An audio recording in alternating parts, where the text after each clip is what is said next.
Altitude Sports Radio 92.5 at 6 in the morning with Brett Kane. I'm Rob Trujillo filling in. Fella's going to join me here in about 15 minutes. Marty pointed out something that I didn't even see. I do want to talk about college football. And I'm sure we'll do some of that with Chesn for sure. But particularly that Cal and Stanford going to the ACC looks like it might actually happen, which is just wild to me. How you can justify picking up two schools on the other side of the United States, 3 time zones away, is crazy to me. But it's all about the almighty dollar. Those teams flying back and forth all the way across the country, it's going to be miserable for them. Not that they have much of a choice right now. They're kind of stuck between a rock and a hard place. But what broke last night while I was asleep, and I didn't even see it, Shohei Ohtani with a tear in his UCL in his right elbow. That is devastating to me. So he won't pitch definitely for the rest of this season. And one of his options is Tommy John surgery, which he's already done on his right elbow, while he's going into free agency. That is brutal. I feel for the dude. I mean, will it change much? I think Will it change the bidding war? I think people are still willing to just buy low now. It's still at a high price. Yeah. I don't think it'll change it at all. Oh, I do. It's going to be his second Tommy John surgery. Listen, he'll still get a huge contract, don't get me wrong. But I think it's an opportunity for collusion without collusion. I think it's an opportunity for everybody who's in that bidding war to say, you're having your second Tommy John surgery on that elbow. What if we just pay you $450 or $400 million? Still going to be one of the biggest contracts in MLB history, the biggest, most likely. But I think it gives everybody the opportunity to kind of beg out a little bit, right? I mean, if you were paying a pitcher of his caliber, you pay him $250 million. If you're paying a hitter of his caliber, you'd pay him $250 million. Now do you get a discount because one of those players isn't the same player? I mean, 2 Tommy John surgeries. I can't think of anybody who's had 2. I'm sure there is. I think there have been several. I don't know if they've lived up to $400 million contracts. That's what I was going to say. The reason... Even if he just becomes a hitter, he's still one of the best hitters in the league. Yeah, and can always DH, right? So you can have the Tommy John surgery and now let him DH no matter what league you're in. So there's always that option where just because you sign him next year and he's not pitching doesn't mean he can't be on your team. So, I mean, Mike Trout signed a 12-year, $426 million contract. So good hitters get that much money. It's a lot of term, but... Yeah, I don't know. Originally when I started thinking about his contract, I said to myself, does he get like an $800 million deal? Because everybody else is getting $400 million deals and he's 2 players in one roster spot. Now everything I've seen has said like $500 million plus. So I don't really know what to think the limit is for him. But you don't think, even if teams don't believe it, which I don't think they will, that he is going to be a worse player because he's going through this Tommy John surgery again. It's become, I hate to say routine, but it's become so routine that it's, I don't think, a huge deal. It's a lot of time. You prefer not to give up that much time in a contract that you're signing somebody to. But at the end of the day, you're still going to sell 1 million Shohei Ohtani jerseys, right? That's the thing. Like, if the Twins think they can sneak in now because other teams are scared, don't you just do it to sell the jerseys, to have this guy that's worth buying a ticket for the next 10 years? And getting some like Japanese sponsorships that you had no shot at it otherwise. You know what I mean? Yeah, I mean, I think that's right. It's just, I feel like it's so slimy, but this is how it works, right? Like in arbitration and stuff like that. This is why every player I've ever heard of said, make sure you have an agent to do that, because you're going to sit in there and the team is going to tell you everything that they hate about you, everything that's wrong with your game. And if they're sitting in there with Shohei and they're saying, hey, man, this is your second Tommy John surgery, you don't think that they're going to try to lowball him, offer him a lesser price? I just think all 30 teams are going to be after him. And if somebody comes to the negotiating table saying, I don't know about your second one, like, okay, cool, we got 29 other teams out there. That's a good point. You're done. See ya. Because it only takes one, right? I mean, this is what we talk about with draft picks all the time. The guy who got drafted there doesn't mean everybody thought he was that good of a player. It means one team thought he was that good of a player. So in this contract negotiation, it takes one Dick Monfort to look at it and say, hey, listen, I'll pay it because I know I'm going to make it back in jerseys and party deck sales. Could you, though? Would you make it back in party deck sales? I mean, the party deck does well. That's the plan, right? Party deck does well. But I just don't think you can get Shohei Ohtani money from the party deck. Could you imagine if they signed him? I talked about this with Spring once, too, a couple months back. But, just suspend reality for a minute and let's go into this fantasy world where the Rockies actually take a swing and sign Shohei Ohtani for, $750 million. Dick Monfort steps up and says, oh, I need somebody to market for the next decade. I want you to be the guy. Okay, that you can't make back in the party deck. Right, that's what I'm saying. I can definitively say no. Well, and then what I said to Spring is, how long does it take you to put a team around him that actually could win? Right? Years. We're talking at least half a decade to get yourself in a position where that team is even remotely close to winning. I looked at, for the first time, yesterday, I looked at the MLB standings for the first time in 3 months or something like that. The Rockies' run differential was minus 177. I mean, just brutal. Did you happen to see the Oakland A's run differential? Yeah, it's minus 230 or something like 304. They have 91 losses. There's 35 games left. They could really do some damage. What's the all-time record for losses? 130. There are some really bad teams in the early 1890s. Okay. Modern numbers. Man, and I know everybody gets mad at me when I say this. I've talked about it on the show before. I feel bad for the people of Oakland. The Cleveland Spiders lost 134 games in 1899, so they're clear of that. No, and it's close. That's the thing, they'll be in the top 10 conversation, which is just crazy. I feel bad for the people of Oakland. I can't remember, where did you come down on that? Did you feel bad for the fans of Oakland? Oh yeah, I mean when the team was good, they filled that place. Yeah, and the stadium is awful. The stadium sucks. It is. I didn't even want to play video games, and I had to play against the A's. I'm the foul territory is there's another field in the foul territory. I'm dreading going here digitally. I can't imagine how people feel about actually showing up there. So 2019, the Tigers lost 114 games. Wow. Yeah, I remember them being bad. But 2003, they lost 119. Wow, the Tigers suck. I remember them being bad, but I don't remember them being that bad. Yeah, I feel for Oakland. Oh my God, what a coup it would be if they signed Shohei Ohtani, right? Yes. We're going to Vegas, and we're going to totally change the business model. Let's get Shohei in here. We'll pay Verlander the $300 million. Oh, Ches hanging out. Matt McChesney coming in. We're going to talk all things Broncos coming up in terms of their joint practices. And I have no doubt I'm going to get him all riled up and have him lay into Ben Powers. So I'm excited for that. Because him and Vic were... You're going to do that. You're going to say, Ben Powers, go.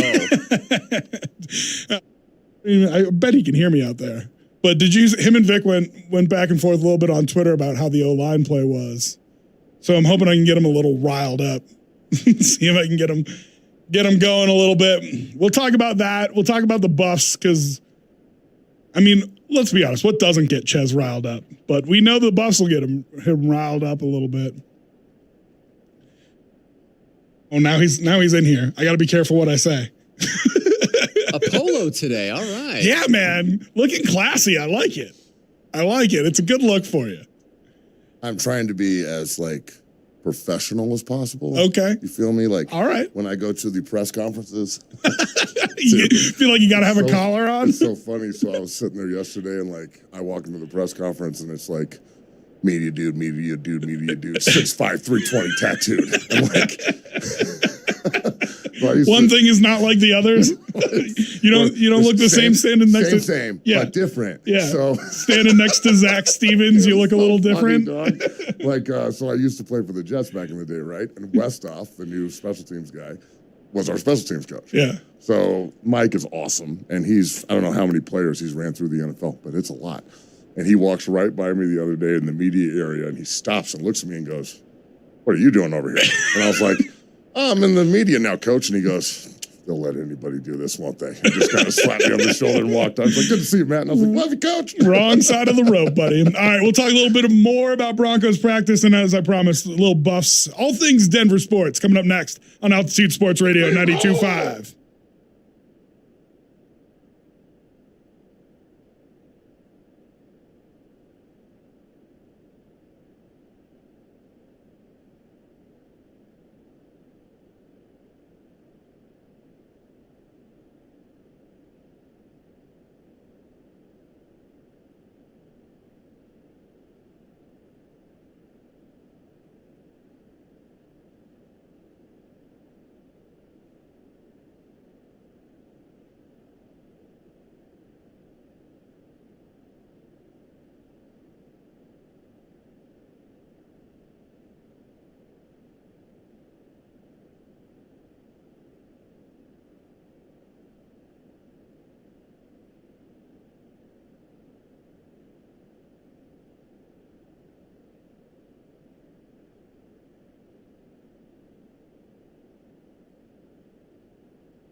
Altitude Sports Radio 92.5.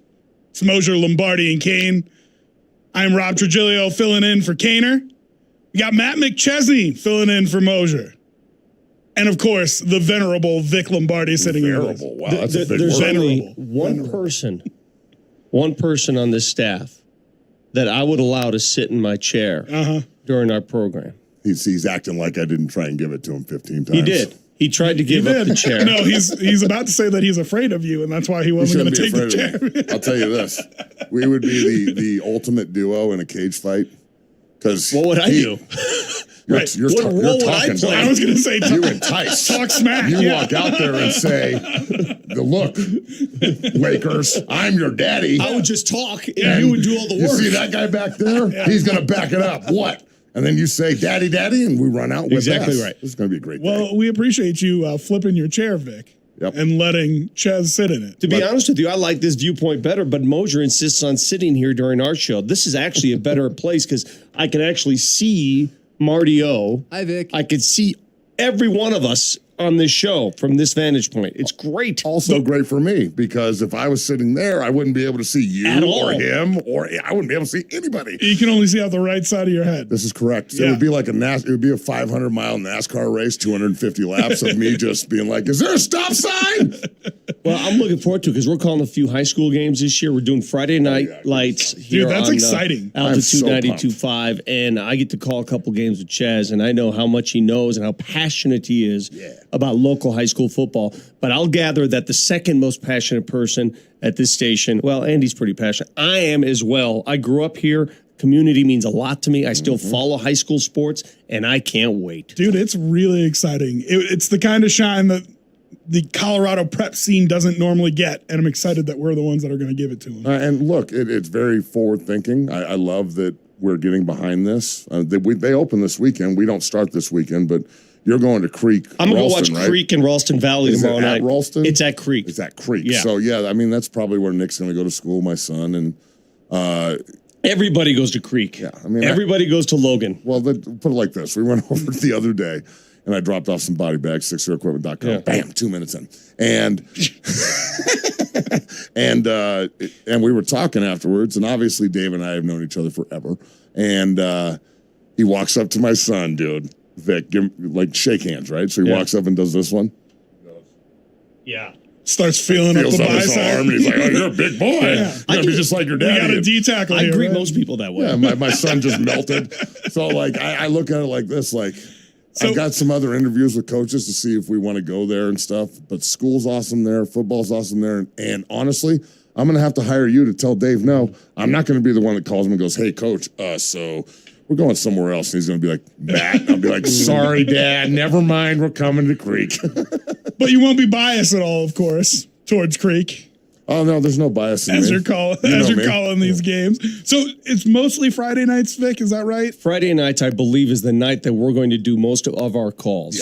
So throughout the year, Friday nights, make sure you're tuned into Altitude Sports Radio 92.5. We'll pick the premier high school matchup of the week and send Vic and Ches out there to call a couple games, which is kind of cool. It's gonna be kick ass. Speaking of Vic and Ches do things together, let's talk about Broncos camp yesterday. Yep.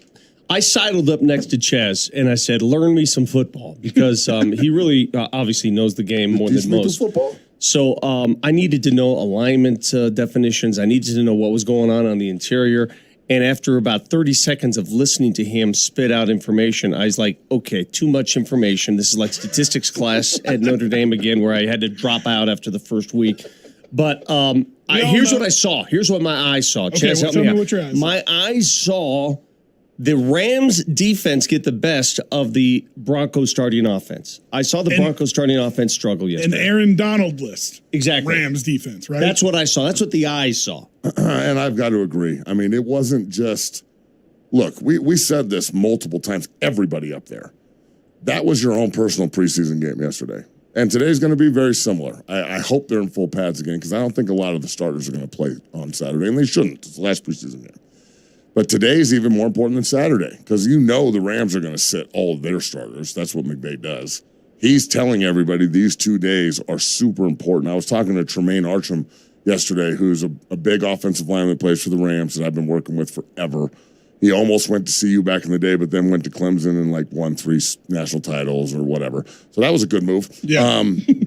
He was talking yesterday when he came out. We were just yucking it up, and he was like, "It's, Coach McVay is trying to take care of everybody, but the practices have become so paramount. Like last year, we kind of floated through practice the way Hackett did, right? In T-shirts. And this year, practice is a war zone, but we're taking the games off. So they're kind of trying to find that medium. Now, it's funny. You could see the level of intensity between the two. I could tell that. But neither of you Rams were turned up, bro. The Yeah. Broncos were like, let's see how they come out and play, and they got hit in the mouth. But neither of you would say that this training camp by Peyton has been soft, right? Like you're not. No. We're not concerned about the level of physicality or intensity that Sean Payton has had at his training camp, right?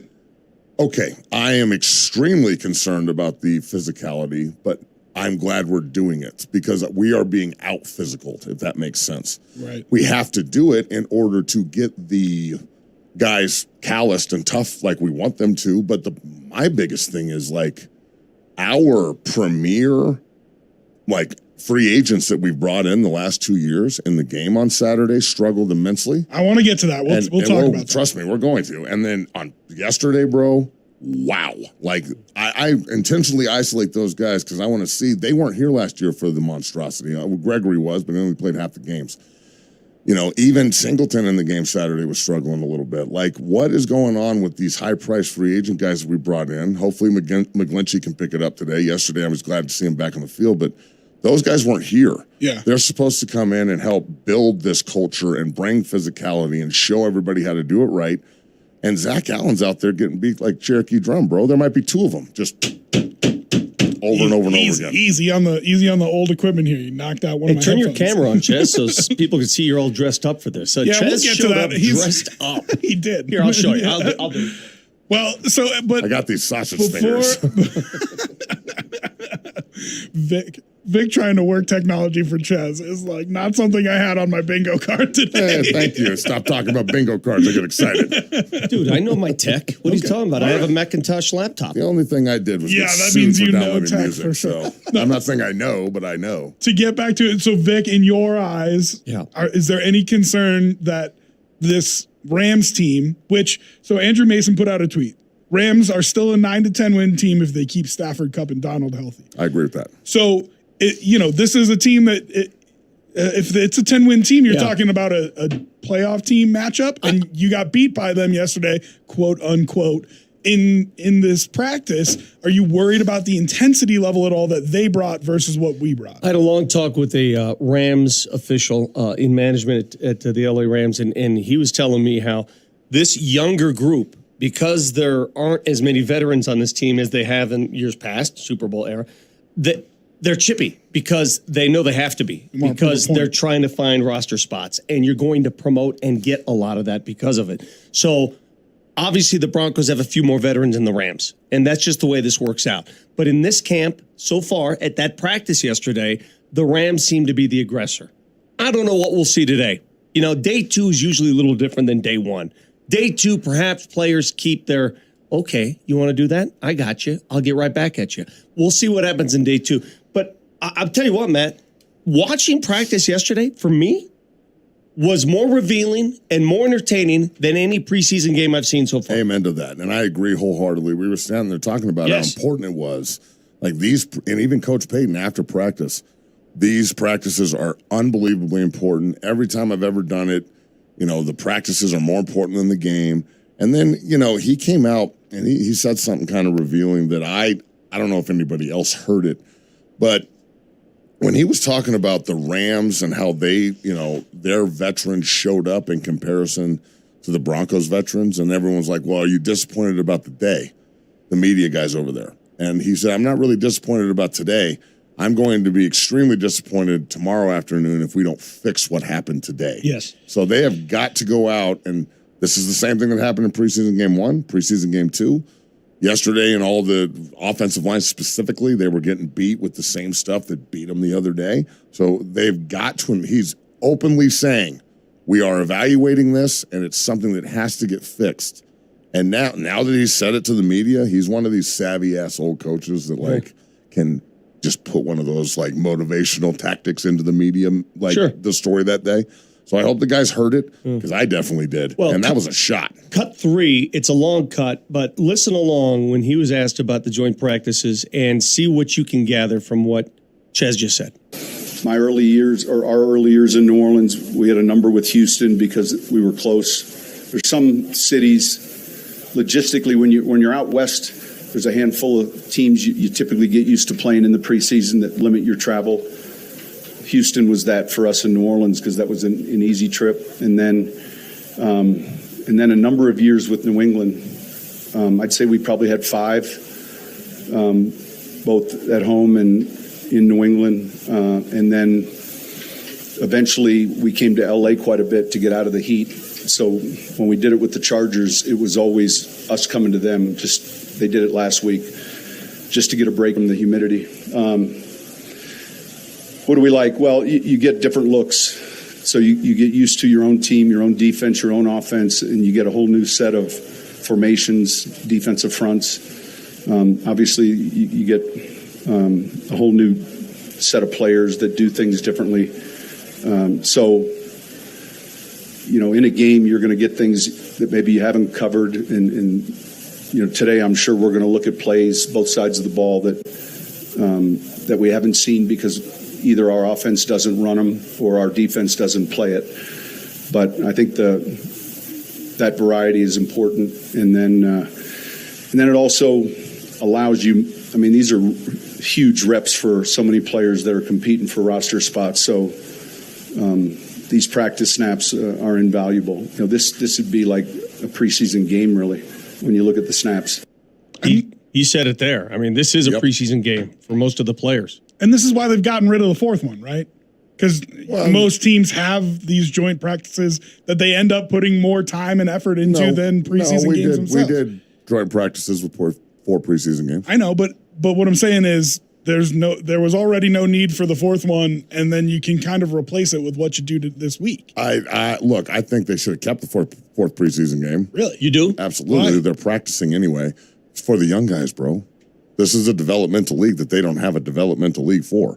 So if being a bottom of the roster guy for 6 years and having to change positions without the 4th preseason game and being able to start that game and play 80 snaps and put it all on tape against other guys that are trying to stay in the league, that I wouldn't have got my pension. So the NFL has a developmental problem. There's so many cats that can play that just don't get the opportunity to because they're not practicing in practice at half the places. So how in the hell, like last year, put yourself in, let's say, Quinn Bailey's shoes last year.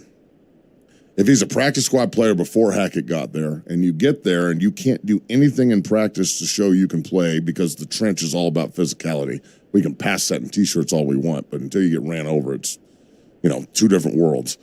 And then what happened at the end of camp? They were like, well, he's been a practice squad guy, but he couldn't show us anything because we're only evaluating him in the game. So we'll just put him back on the practice squad. Now, this year, he's been able to go out and be physical in practice and actually in full pads constantly. Yeah. And now he's your swing guard, tackle, 7th offensive lineman. He's probably going to make the team. So, it goes both ways. Yeah. You just described in one sentence the problem with the NFL Players Union versus other leagues is you have so many players at the bottom who need reps, who need help. And yet the highest paid players don't want them. Get their way. Yeah. And that's why the NFL is last in terms of unionized efforts. The NBA union is as strong as it gets. I'm so glad you brought that up. It really is because it's a problem with your players. It's a massive problem. Yeah. There's a player problem there. Do you remember in 2011, like One New York Plaza? That's the address of NFL headquarters. Yeah. They walked out in 2011, and they've had another CBA since then, I think, right? I don't I think that was the only one. So 2011 was the last one. They walk out, and it's Peyton and Tom and Ray and, like, big timers, bro. Like, guys with FU money that can retire. And they're like, yeah, we got a great deal. We don't practice that much, and there's not going to be very much contact and blah, blah, blah.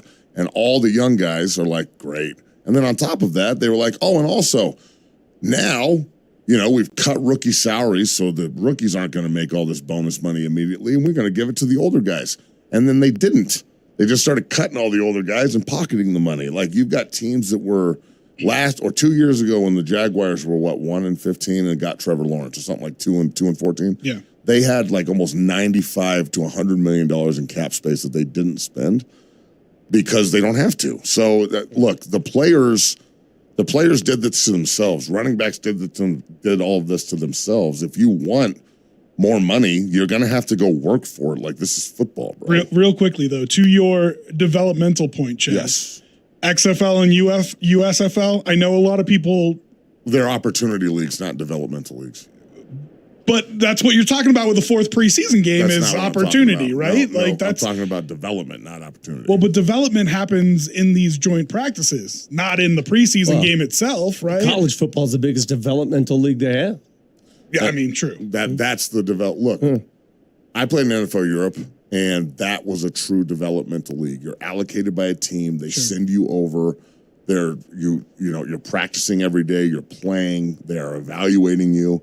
It feels different than just an XFL, USFL, and thank God for them. I'm glad they're there. Yeah, more opportunity for guys. In fact, the Broncos signed a guy out of the XFL yesterday. But how many XFL, USFL guys that played last year are now in a position to make a team around the NFL? That would actually be a pretty interesting stat that I'd like to dig into. Yeah, start trying to figure out how many people actually make the transition to an NFL roster. How many guys actually make it from there? But it's an opportunity for them to get snaps and put them on tape. And I mean, we all know that the self-motivation is one of the biggest factors that these guys have to get there, to get through. Well, last thing I'll say before we break is the individual has got to be on top of his own development. Like, I'm just going to say this, and I've been working with Dalton forever.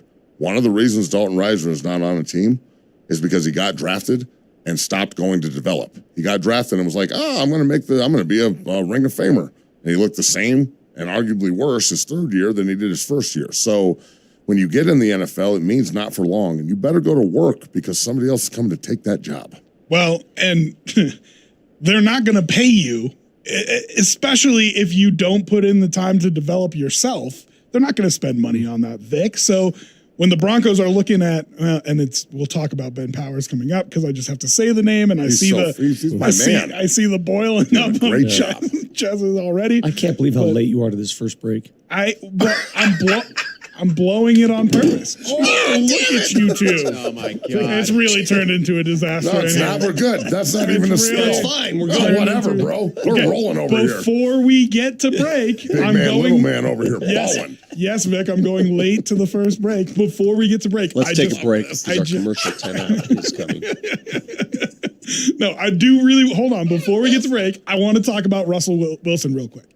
Because in this camp, we are done with I'm not programmed to talk after a certain time.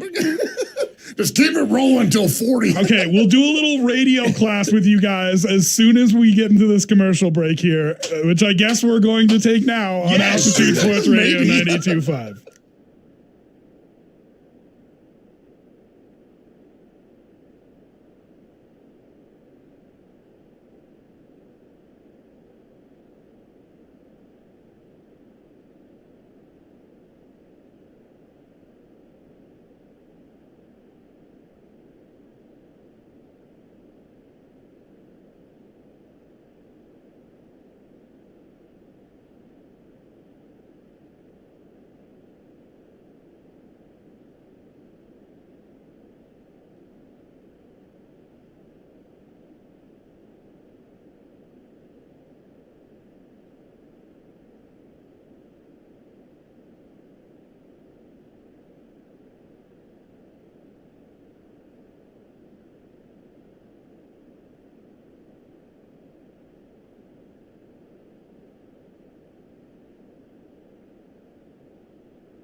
Altitude Sports Radio 92.5. It's Moser, Lombardi, and Kane.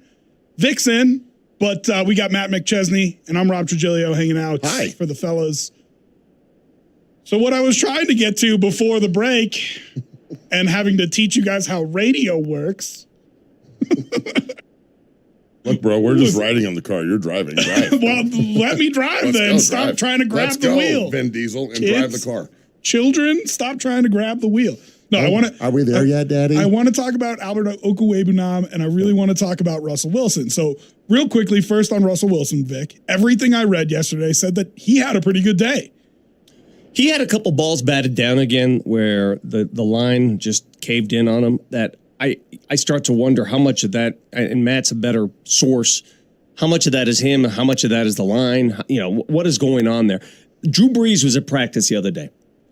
Drew Brees is as tall as Russell Wilson, maybe slightly taller, half an inch, but they're the same size, right? They're the same size. Drew Brees, you don't recall balls being batted down a lot with Drew Brees. He had that over-the-top throwing motion where he was able to find guys without any issues, stood in the pocket.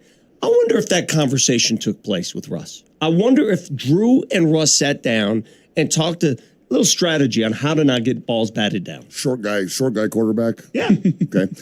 Look, they obviously, if Drew Brees is there, I would hope that Sean, Drew, and Russ all sat down for an hour and at least and just talk shop.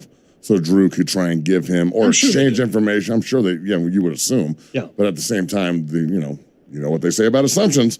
So assuming that I understand how to drive the car, we'll see what happened. So all I'm saying is Drew Brees had an incredibly good offensive line in front of him and massive guards. I mean, you remember Jahari Evans. He's the size of a tackle or maybe bigger, and he's playing left guard. Drew Brees is not the tallest dude, and he did great in those systems.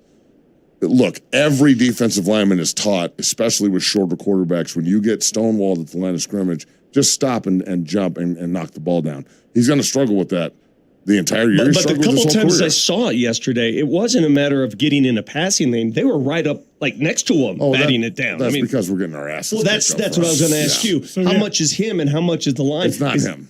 It's not him. Well, and so that's why I was asking. So all reports were that he had a decent day yesterday. He did. It was really the offensive line and the skill positions that let him down with a whole bunch of drop balls. Well, Judy can't catch the ball, and he's frustrated, and I think he'll fix it. He's got the yips. Even Coach Payton yesterday, I love what he said.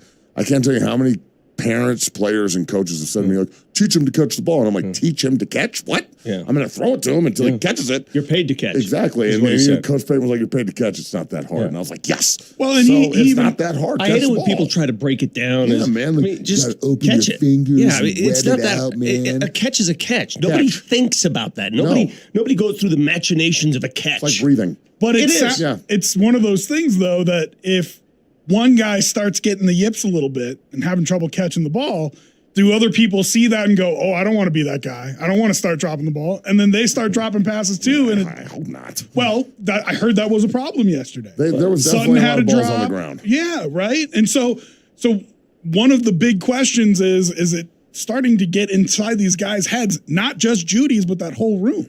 Look, last year, Russ was the problem, the main problem. This year, he's like 10th. He came into camp in shape. He's not having the look at me Russ camp that he had last year. He's not getting out of a zombie tank and walking into the facility in his own uniform. Like he's for everybody who thinks he's tone deaf, obviously he's listening. And by the way, I haven't seen that zombie tank. Have you? No, has it been at the I parking? want it. I haven't seen it. We like thumb war to see it because I would love to drive that damn thing. What's he driving? Like a Honda Civic now? He showed up in a neon Subaru Baja. Honda. He got an Outback. He's gone straight Boulder.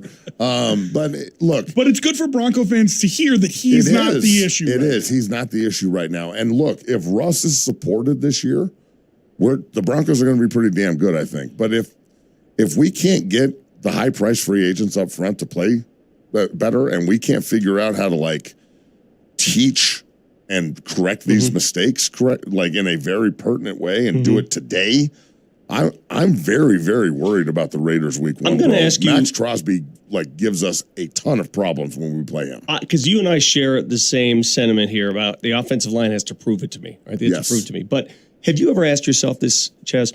Do you think because you're a former lineman and because you teach a lot of this thing, do you think you're too hard on the line? Probably. Too critical of the line. And there's nothing wrong with that. I'm just wondering from your perspective. Yes, because I mean, that's where my eyes go first, right? So O-line, D-line. And that's where our eyes go last. Front 7. Most guys look at the ball and fall, think about it like this. Not to throw you under the bus, brother, or anything, but the other night when we were on Twitter, right? Yes. You, when Russ had that scramble. I thought the line looked great, and you disagreed. You were like, hey, Russ took off. Look how good he looks. Yeah. He did look good. He's taken off. Yeah. But when you look at it from the back view, Ben Powers is undersetting a 2-eye, getting beat by his shoulder. And if that's a starter, if that's Armstead, Russ is cooked. See, I know what I don't know, and you're watching the game at a different level than I am. I'm seeing the result of the play and assuming, it all worked out. He's watching the play saying it worked out because it was an accident or whatever. Yes. Well, and so all those things about Russ, it doesn't mean that they're not good things. It's good that he looks quicker. It's good that he's using his legs. It's good that he read that there was a problem and got out of the pocket. The problem is you had a problem in the pocket, right? And so, Ches, if we're going to do it, let's get into it. Let's do it. Because you're talking about Ben Powers on these video breakdowns, and it sounds like it's a twofold issue, which is what's really concerning. One, that there's a technique issue, and 2, that there's a communication issue. Now, those are things that you hope that you're going to work out in camp, but it sounds like that it's been a constant problem, not only in the first 2 preseason games, but also in practice. Well, look, it's fixable. That's the best part. And if Ben Powers is his first big contract, and the way the NFL works is if you underperform in your first big contract and you're not a quarterback, you're probably getting cut. Yeah. Period. Because then they'll just save the rest of the money and eat it and then move on. They can't do that with Russ. It's too much money. But Powers is right at that zone where you don't want to play well? Okay, we'll keep you around for a year and then we'll cut you. Now, I'm not advocating for that. I'm not advocating for cutting Garrett. I'm just saying he's got $14 million unguaranteed. I'm saying that's the reality of the NFL. So if you underperform, that's what they talk about in the room. Man, we can't. How do we pay this much for this guy and he's playing like this? I don't care that they're struggling either, guys. I want them to fix it. Yeah. If they don't fix it, I'm going to be pretty outspoken and angry about it. But the fact that they're losing, it's a good thing. Use it as an opportunity to learn. But we're losing and then dropping our heads in meetings and acting like losers right now. The things that are taking place in the games that you pointed to, pointed to that particular play and you used a lot of letters, YT, power, whatever the hell you were talking about. Is that... Come on, man. He's talking physics and science. But it's just what he's saying is if I come out and I start barking stuff okay, get on the board and give me 11 3x1 close bunch right, tight end ISO left, under Sam stack, strong safety force, cover 1 fence man, where's the squeeze gap, how are we running Sally left, Gator right, if they switch to an over front, how's it going to adjust, why are they in under, and all of this is pre-snap, 98 standing at the line of scrimmage calling out our play right now, let's go. Yeah, if somebody did that to me, I'd say, no, dude, I'm playing football. I don't know what this is. Just throw me the ball. Made me feel good that I understood about 70, 80% That's of it. good, that's good. But is that a player mental breakdown, or are they not teaching it properly? No, so Power specifically. Yes. If you can go to 60 Academy and see the breakdowns. It's on Twitter, it's on Instagram, it's on TikTok. If you have a 2-eye, his right hand's down to you, he's the left guard, and Powers is left guard, and he's stepping down to his inside shoulder and throwing both hands, and he loses, right? And Russ scrambles. He loses how? Because the guy knew he was doing it. Okay. So when he stepped down aggressively, the 2-eye was okay, now all of his weight's on his inside foot. I'm going to his outside shoulder and I'm exploring up the field. Battle within the battles. The battle within the battle. Right. So then what really concerned me was not necessarily that he lost on that play. Okay, you lost. Russ scrambled for a first down. No one really saw it. Vic thought it was a great play. I thought, wow. The 99% of Broncos country thought it was a good play. And it was. On Sunday, if he loses that rep at left guard and Russ takes off for 40 yards or whatever or scores a touchdown, no one's going to care other than me. Because I'm looking at it at the next play because it's all about the next play. Right. So even though that was productive because Russ is a freak and he took off and he looked really good and he can run again, he's not frumpy Russ, and now he looks like athlete Russ. It's awesome. when we went back to it now on the next series, and he's playing left guard against a 3 technique now, and they slide away, and he knows he's one-on-one. Mm-hmm. We're going Ray 3-man slide away, and now he's setting a 3 technique instead of a 2-eye. Ray Nitschke? Who's Ray? So Ray is a protection call. So when we walk up and they go, hey, Ray, 3-man away, and now the left guard, left tackle rock one-on-one against 2 defensive linemen, right? So he's got a 3 technique on him, the backup 3 technique, who's a good player, but he's not Armstead.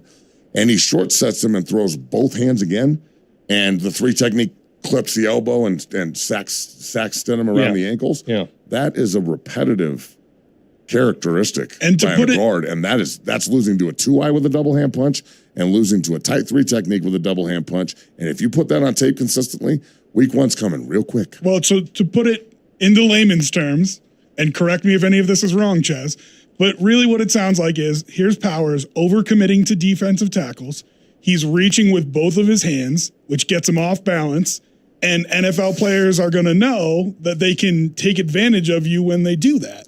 And that's why they're losing at stunts and games as well as one-on-one, right? They're not being aggressive. He's waiting. He's why, trying. though? Is this being taught a certain way? It has to be, because it's easily fixable. It's easy to fix. So is that on Streif, the offensive line coach? It has to be on Streif and the player. Yes, this is all on them. They've got to fix this, especially in an underfront. Like, when you've got a 3 technique and a 5 technique and they're going away from you, and we both know we're rock one-on-one, and Powers and Bowles are sitting over there like, okay, we got a 3 and a 5. They can run games. They can get up the field. The whole point of an underfront is to isolate the 2 pass rushers. 90%, 99% of quarterbacks are right-handed. His back's turned. The 3 and the 5 are going to have inside move capability. They can run TEs and ETs and tango stunts and pirates. You can bring people off the edge. It's a pain in the ass. But it's also an opportunity, because as a guard or a tackle, if you know you can short set and jump guys and really get on them, the play call can be advantageous to how you play. So the fact that Powers' set looks the same all the time, regardless if he's playing a 2-eye, a 3, a 4-eye shade, an odd, he's fanning, he's going on a Roger, whatever it is, he always looks the same. Yeah. And that is a massive problem. And look, I think it's laziness. I don't just think that the 3 technique's good. I think that he's looking at it and going, this is a backup and I'm making $12 million. I can just go out here and kind of screw around and then they'll take me out. So what does it matter? It's a preseason game. And I look at it like, man, you better pick this up, because you're putting bad tape out, and that's not good. Yeah. Vic, when you watch that game, I think part of the reason that you said that, and I felt this way too, that the offensive line played well. They moved the ball. Well, because their run blocking was really good. Yes. Right? And didn't you feel like that was kind of what made you give the overall impression that the offensive line played pretty well? Well, again, I'm looking at the net result of a play. Right. I'm not looking at all of the fundamental parts of a play. I'm looking at what happens. Is there movement? Do they actually gain yards? Yep. And sometimes you gain yards by accident. Yeah. Well, and like Russ taking off and scrambling. Russ taking off. But if they're going to live and die by Russ running it once every 3 or 4 plays, he ain't going to last long. Yeah, well, that ain't going to last long. Well, Ches, in 60 seconds, tell me about the run blocking, because I felt like it was great. It was good. And that's the kind of thing that if you can stay ahead of the chains, I know these are all buzz terms, but if you can stay ahead of the chains, stay on schedule, I think it's going to help that offense a lot if Powers isn't in a 3rd and 12 and you're going to get a pass rush against it. So look, I agree that they ran the ball well. They had 166 yards rushing. The ones had 6 yards rushing. 2s and 3s had 160. So again, I'm not trying to be overly critical, but the guys that we're going to be relying on the opening weekend and Sunday are really, really, really struggling up front. And yes, we can run the ball. And yes, I think if Javonte catches that screen pass, he probably scores. There's a lot of positive things, but you're paid to do that job. We have to fix these other issues. We can run the football, no doubt. That's fantastic. But again, if all we can do is run the ball out of 13 personnel and smash mouth, then why are we paying $250 million for a quarterback? You know what I'm saying? Yeah. And if we're going to be 70-30 run pass, then cool, I'm with that. I love smash mouth football, and it eliminates the opportunity for guys to screw up in pass protection. But it's not the reality of the NFL. So we've got to be more pass than run, and they've got to figure this out. And look, they had a very positive outing from a stat perspective, and they can build on that. So hopefully they will. Well, and hopefully they play to their strengths. And if that means it's 70% run, well, that's maybe what they have to do for a little bit. Old Tim Tebow. I want to talk about an MVP in town who's favored to win another one. Odds came out on Jokic to win his next MVP, and I want to talk about it next on Altitude Sports Radio 92.5.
love this song.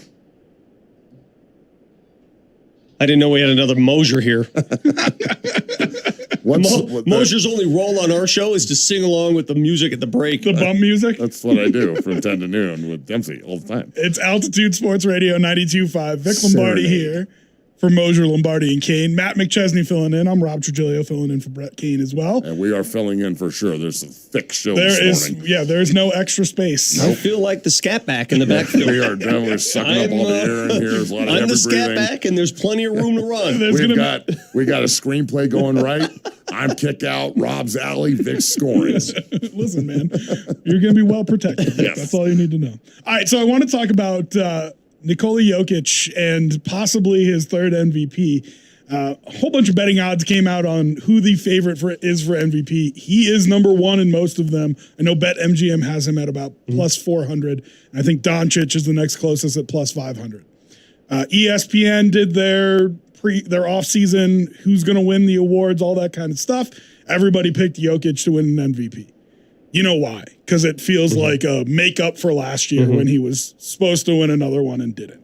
But my question to you guys is, he got so tired of all that last year, so frustrated with the whole conversation about race, about if he deserved to win 3 when he didn't have a championship, all that noise that really frustrated him.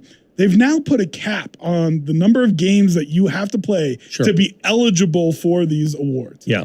Jokic isn't a guy that likes to miss games. He isn't a guy that likes to miss time. In fact, he normally plays all of them, save for last year. But I'm wondering, does he maybe only play 64 games this year, since you need 65 to be eligible for an MVP trophy, just to stick it to everybody because he was frustrated about what happened last year, Vic? You beat me to the punch on one thing. I don't think he's going to go out of his way to stick it to anybody, but I do believe this. Here's my belief of Nikola Jokic, having known him now for his entire career. He's not motivated to win an MVP. He doesn't wake up in Sombor this morning, look at the odds and say, yeah, watch out, here I come. He's not that guy. Yeah. He doesn't care. He might not even have internet. What you think about him. Doesn't care what you think, what I think. He doesn't care what writers think. He doesn't care. But there's no doubt he was annoyed with everything. He was annoyed with a lot of the race stuff the that noise. Came up. Yeah, the noise. He was annoyed with that. He was annoyed with that he can't play. He loves giving flowers to other players. He loves it. Hey, Joel Embiid's a great player. Give him flowers. Yeah. He doesn't mind that at all. He does mind when people call him the stat stuffer. Right. Because remember, the interview I did with him after the game in Houston, he never says anything at all controversial. And he says, not bad for a guy who stat stuffs, right? You know, he said that. But the point I'm getting at, this year's MVP, if you said to me, Vic, do you think Nikola Jokic will win the MVP this season? I would tell you, I don't think he would want to win the MVP. I don't think he would, not because he wants to stick it to anybody, but because he knows that this team, the way this season progresses, somebody's got to take those Bruce Brown minutes. Somebody's got to do this. He's going to get other people involved. And I don't think he's going to build that same statistical mountain that he built last year. And if he doesn't go triple-double, people are like, oh, what's wrong with Joker, right? Oh, my God, he didn't get a triple-double. What happened? He only went 25, 12, Think and about 7. the standards. Think about the standards. So do you think he's going to be held to those standards? If he won that, he goes 25, 12, and 8, which is superb for any center. Well, he sort of underperformed. He doesn't care what you think about his performance. I know that. But I also know that it did stick in his craw last year, all that noise that surrounded the MVP race. Not that he didn't win it. Yeah. All that noise around. Is he more annoyed about what they're saying or more annoyed about the fact that they just keep doing it? No, he doesn't want attention. He's more annoyed about the attention. He doesn't care about what people say. Over and over again. He cares about why do I have to come up here and do this again and again and again? He doesn't like attention, fellas. He wants to be a part of the team. That's all he wants to do. He doesn't want to be the mouthpiece. He doesn't want any of that stuff too, Vic. Like, you can speak to this. But like when the media that doesn't cover him every day comes into town for a national game and the first thing they say is some divisive racial stuff about a white guy and a black guy that are competing for an award. And he's like, what? Yeah, he doesn't want to be cast that way. He doesn't want to do that. You know, we do that as a country. I'm watching that Showtime series, Just stoke it. Winning Time, you know, and The whole Larry Bird good versus show. Magic Johnson Kinda. thing, they stoked the whole racial thing during that time. I mean, I grew up in that era. Oh, yeah. That's what it was. And I think they try to, when I say they, them. we're all in that mix when I say they. Yeah. The royal we. Exactly. Yep. The problem with Joker and his situation, he is the anti-NBA superstar. Think about this for a second. Let's take LeBron James. LeBron James goes on social media and reacts to what we said at a parade, for crying out loud. You said it. Do you think that Nikola Jokic, when the Lakers won the NBA title, A, watched their parade, they didn't have one, but cared about their celebration? Do you think he actually thought twice about the Lakers after that? It's unbelievable how different he is from any other superstar. And because of that difference, that vast difference, I'm going to tell you right now, he might be the favorite to win the MVP. I don't think he cares. He has nothing to prove. I know he doesn't care. I think the only way he would care is if he wanted to find a way to make sure he didn't win it, just to kind of stick it to everybody. But you're saying you don't think that's a thing. One thing I do want to say is the other side of that coin is he purposely didn't play in the World Championships, the FIBA World Cup. Good. Which is great for Nuggets fans. But are you at all thinking, Vic, that they might control a little load management going into this season? Right? Instead of playing him all 82 games, is it 65? Like he's not wired that way. I know he's not. He's not wired. But sometimes you got to protect people from themselves. Sure. No doubt he can call his own shots if he really wants to. But if Malone is saying like, "Hey man, we're going to give you every third game off," sure. Do you really think that that's something that he would say no to? No, and being kindly suggested something else is a different story. He wants to play when he thinks he's able to play. Now, if there's a back-to-back and they say, listen, we need you in this game, he'll abide, right? He'll abide. If there's a 3-game in 4 nights situation, we need you in this game, he'll abide. But if you're telling me Nikola Jokic is healthy and that he doesn't play more than 64 games, I'll bet you all the money in the world right now he does. Yeah, he's not going for that. I'll bet you all the money in the world. He doesn't need to either. He's in great shape. He's healthy. But I keep telling people, what else does this human being have to prove to the NBA or to anybody else? What more can he do? The beautiful thing is he doesn't care about what he has to prove to anybody. That's always been what is enticing about him as our guy, as our superstar, is that he doesn't need the attention. But yeah, Vic, I mean, as much as sometimes we rail against it, we live in a championship culture, Chaz. It's what it is. It's all about the number of rings. Yeah. Exactly. So he's got to go get a couple more, doesn't he? Well, he doesn't have to. Right. You're doesn't right. Have, Dirk only got one. Dirk only got one. Yeah, we're doing the. You're talking to the wrong guy here. You're talking to the wrong guy about repeating. Do I want to repeat? Do I want multiple titles? Damn right I do. But they got one. But let me tell you, Rob and Matt, you could put me under right now. You could put me under 10 years from now. You could put me under the ground anytime you please. And I will die with a smile on my face. Exactly. Because they won. Whoa! And I don't care. Still super excited about Do it, I care about results moving forward? Yes. Do I want them to win? Yes. If they don't, will it ruin what we just experienced? No. Hell not at all. No. Not at all. You'll love it don't more. care. They'll be like, wow, look how special that was. If they win again next year, which one's more special? Which one means more to you? The first one. There is not another title the Denver Nuggets can win moving forward that will equal what they just did. Sure, the 18th. Not even close. They can win 20 straight titles. They can eclipse every record in sports. Nothing will come close to what they did in June. Hey, Nothing. Listen, Nothing. I totally agree with you. But if you're going to play, you got to play for something, right? Like he would have just retired if that was it. Well, now you're playing for competitive spirit. And he's a competitive guy. He's more competitive than you know. I believe that. Now you're playing. Now, but so then what does he want? He wants more rings.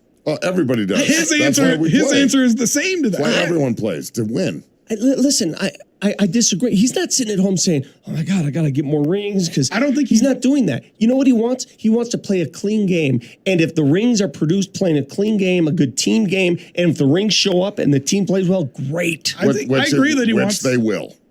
I agree that he wants to play the way that he wants to play, which is a very team-oriented game. And I'm not sitting there thinking like he's thinking to himself, "Oh no, I've got to get more rings." I don't think that that's where his head's at. He's not LeBron James before the Miami Heat press conference going one, two. He's not doing that. But I think he is competitive, sure, and wants the more rings. Both things are true. Let's be real. He doesn't care, but he wants to win. He's not worried about it.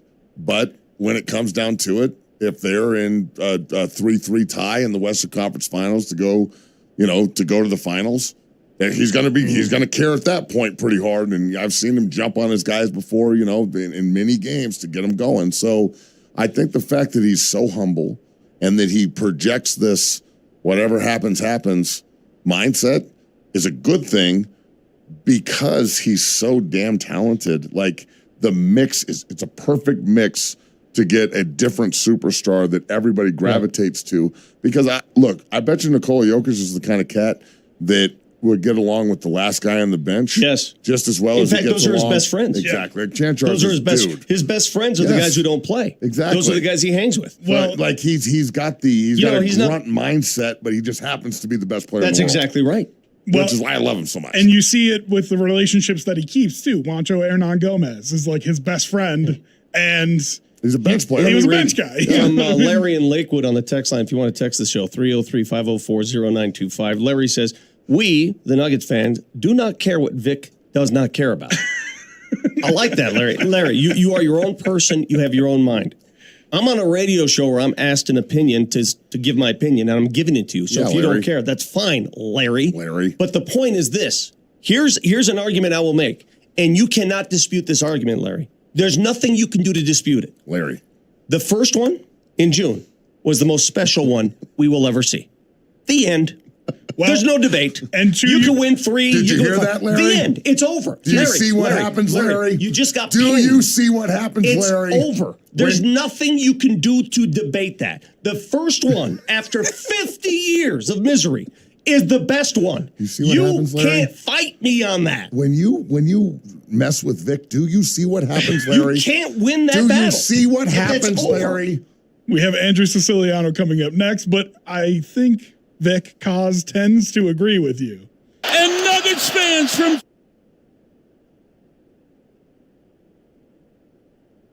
in peace. Hopefully not for a while, though, Vic.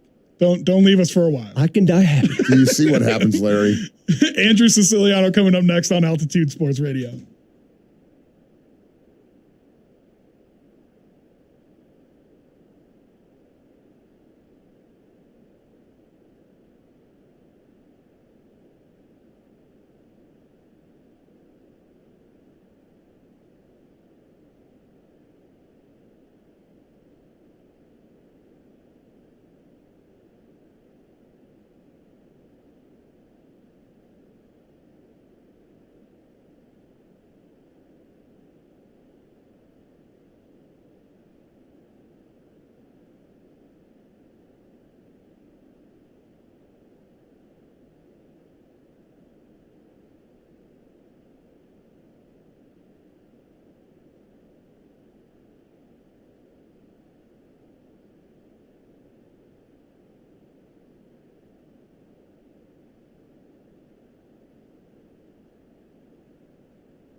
Yeah.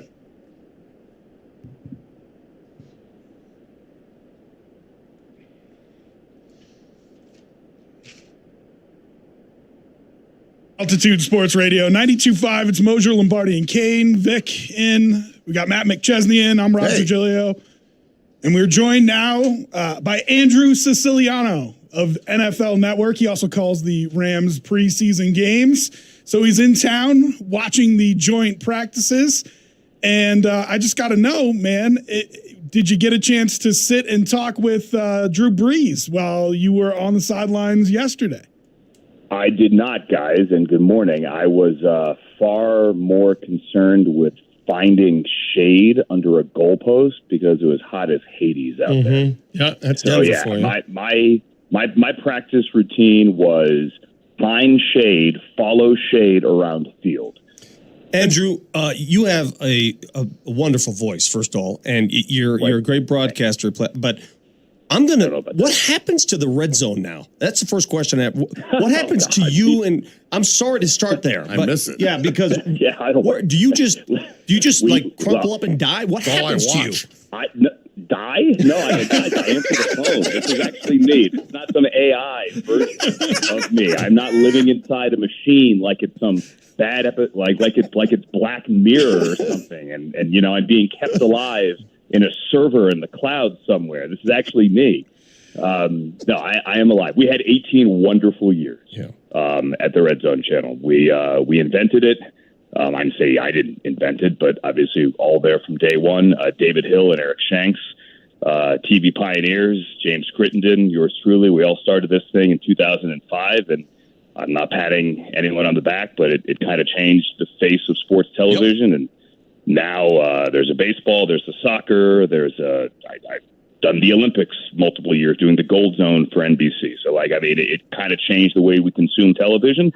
And DirecTV's deal is up. So, after 28, 29, how many every years it was of Sunday Ticket, 18 of those having a red zone, it's now moved on to YouTube.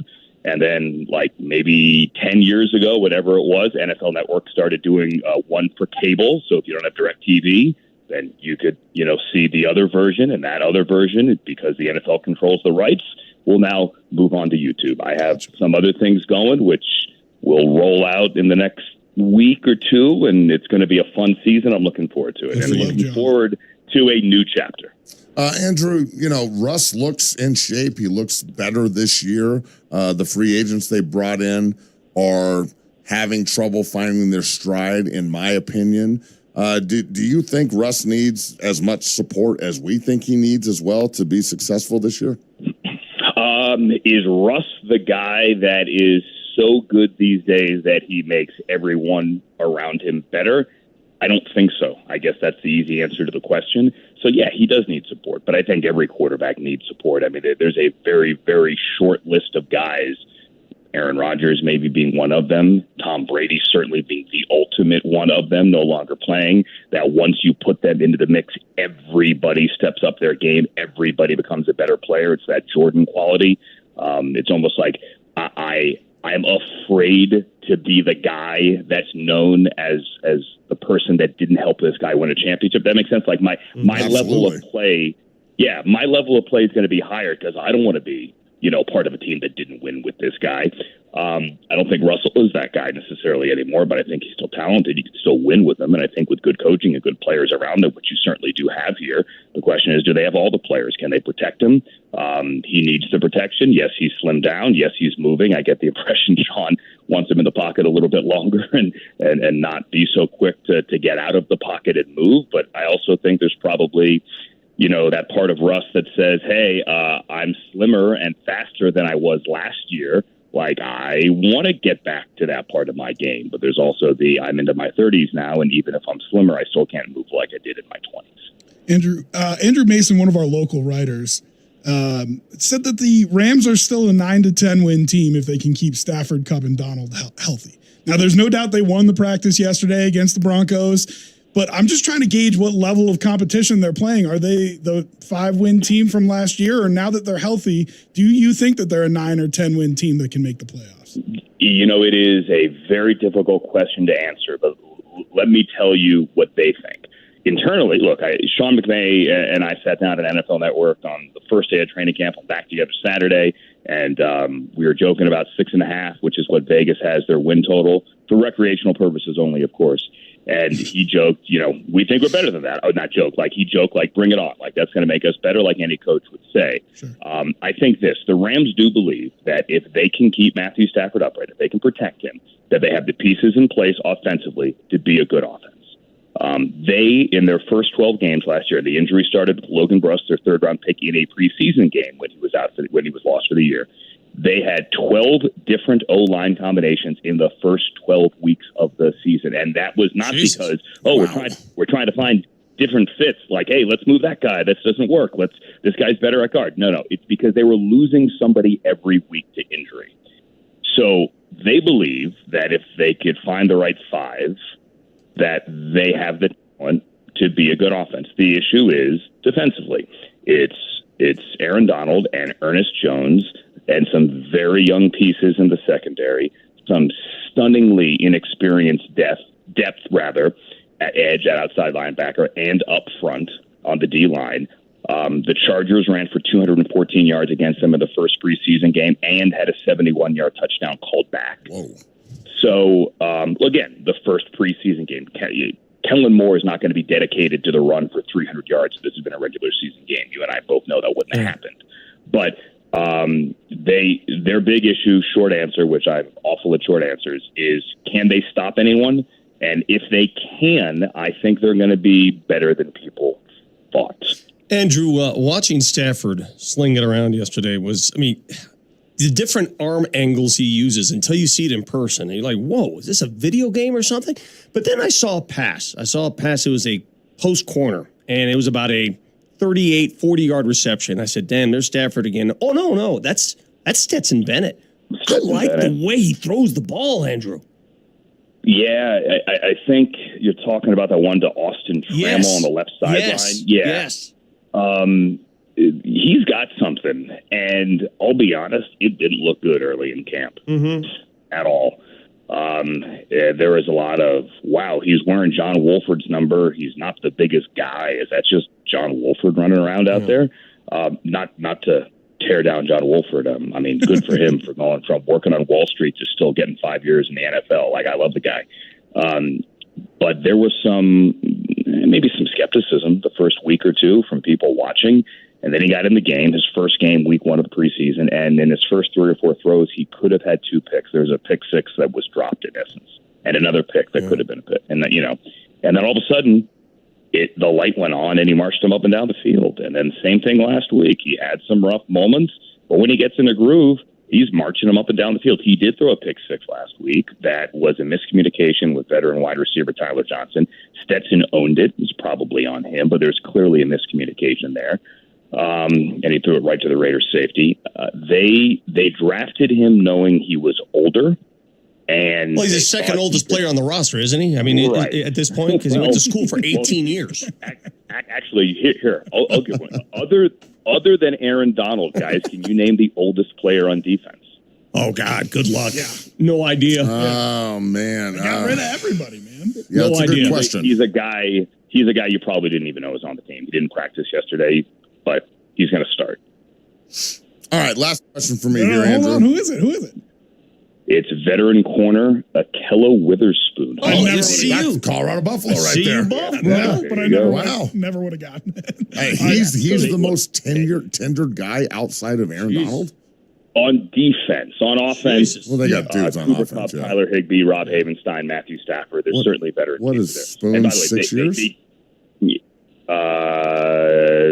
5, 6 years. I don't Spoon's know. like 5 or 6 years, right? 2000. Back in the heyday where the Buffs won more than a game a season. So they think Stetson Bennett can be a legitimate backup if Stafford goes down. But if truly Stafford goes down for huge periods of time, then I don't know how he would hold up. But he's looked better. He's a gamer. Let's put it that way. Well, and absolutely, I will say this: yesterday at practice, Stafford, the ball was popping out of his hands. He had 4 or 5 throws that I was like, wow, he looks so good. So if they keep him upright, I think the Rams are going to be a really hard out. They're going to score a lot of points. That's for damn sure.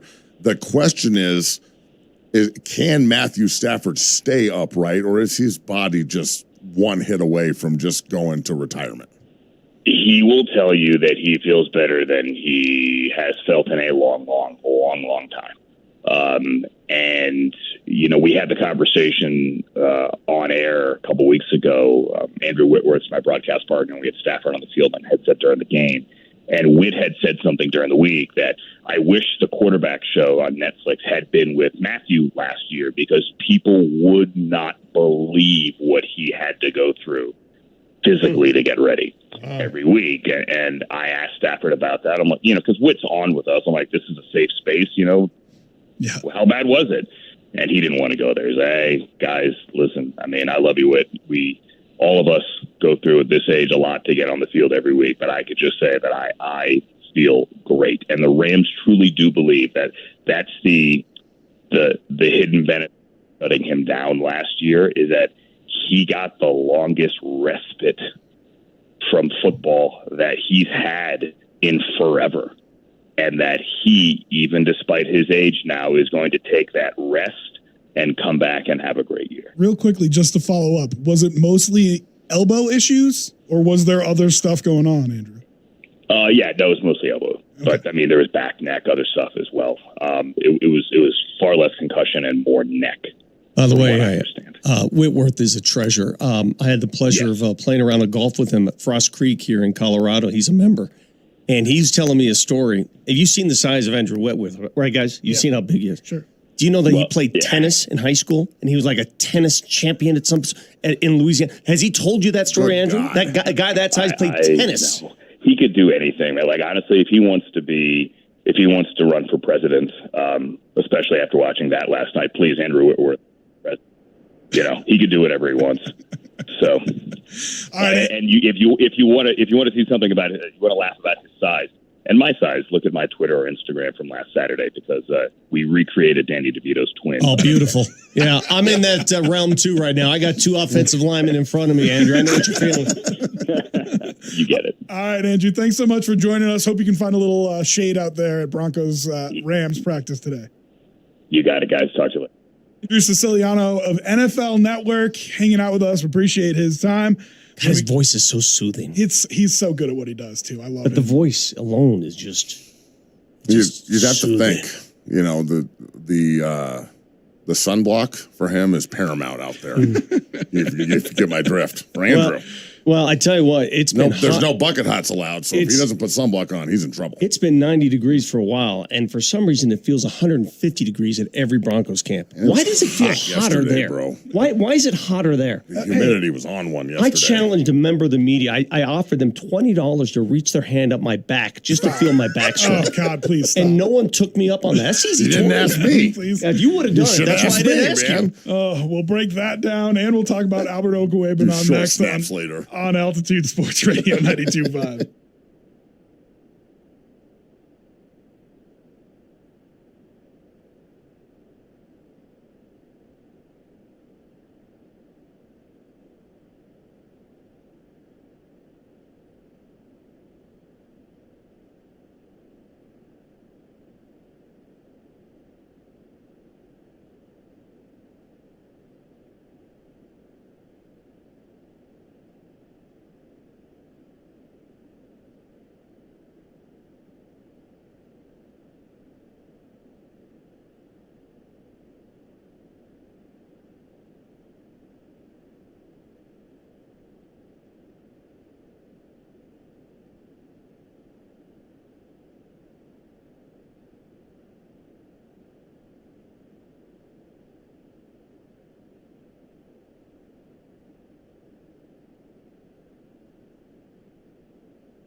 For some reason, it's not pulling up on me. 3, 2, and 1. I am not exaggerating when I say this. QC Kinetics can change your life. You can live again without that chronic joint pain, without drugs, without surgery. Hey, it's Vic Lombardi here. QC Kinetics, advanced regenerative medicine. They take your body's own concentrated healing properties, put them right back into your joint to restore and repair the damaged tissue. It's causing all that pain. The patient satisfaction reports are astonishing. Finally, a real alternative to the old ways of dealing with pain. And unlike surgery, there's no downtime with QC Kinetics. None of it. If you have constant pain in your knees, your hips, your shoulders, your back, you need to get a free consultation from the medical professionals at QC Kinetics. Do it today. Call QC 303-900-8986. See them for the latest advances in precision regenerative medicine. That's 303-900-8986.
Altitude Sports Radio 92.5. It's Moser, Lombardi, and Kane.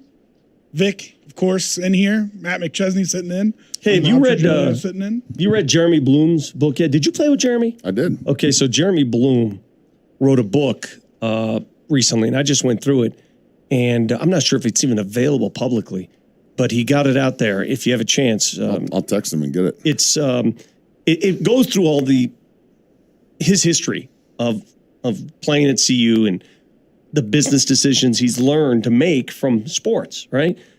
If you want a poster boy, Rob, for how the NCAA mistreated a human being, the poster boy, it's Jeremy Bloom. You guys see how Reggie Bush is suing the NCAA now? Good for him, too. Yeah. What they did to Jeremy to prevent him from playing the sport he loves. Should be suing them. He was so damn good the season he did play He was so damn good. And he was denied the ability to play by the NCAA after that season. In 02 and 03, he was a cheat code. He's like a cheat code, bro. His first game at Mile High Stadium. Do you remember to that? the house, punt return. Yes. The Big 12 title game in 02, the only points we scored, punt return. You remember in the Kansas State, that huge game in 02, K-State, whoever wins the game pretty much wins the North. They were nationally ranked. We were like 12th. Yes. And he like stutter stepped Terrence Newman, who only played for like 15 years in the league, and ran right by his ass for like a 90-yard touchdown. Can't teach speed. Florida State in 03, the seam route we ran, they like seamed the safety in the corner for a 90-yard touchdown. I'll tell you this, and in 03 in the CSU game, in the Lightning game, he had the massive play at the end of the game that got us to the 2-yard line to win the game for us. Not only that, but he was a leader. He's a dude. He was always there. He did all the work. He had something else going on, and this was still the most important thing to him. He wanted to play football. Brother, it was one of the most emotional moments in Colorado history, in my opinion, that people don't talk about. But when he had to walk in, like, it chokes me up a little bit because that's my guy. Like, he's a great friend of mine. And in 04, when they told us he couldn't play, it was like a week before the CSU game. Yeah. And everything was, he's our kick returner, he's our punt returner, he's our slot. He's going to catch 100 balls. Like, he's Klatt's number one target. Like, the entire damn offense is built around him and Purify and Klopp, right? And like, we had good offensive line. We were coming back in a year where, like, B.G. Brooks told us we were going to not win a game, be 0-12 because of all the scandals.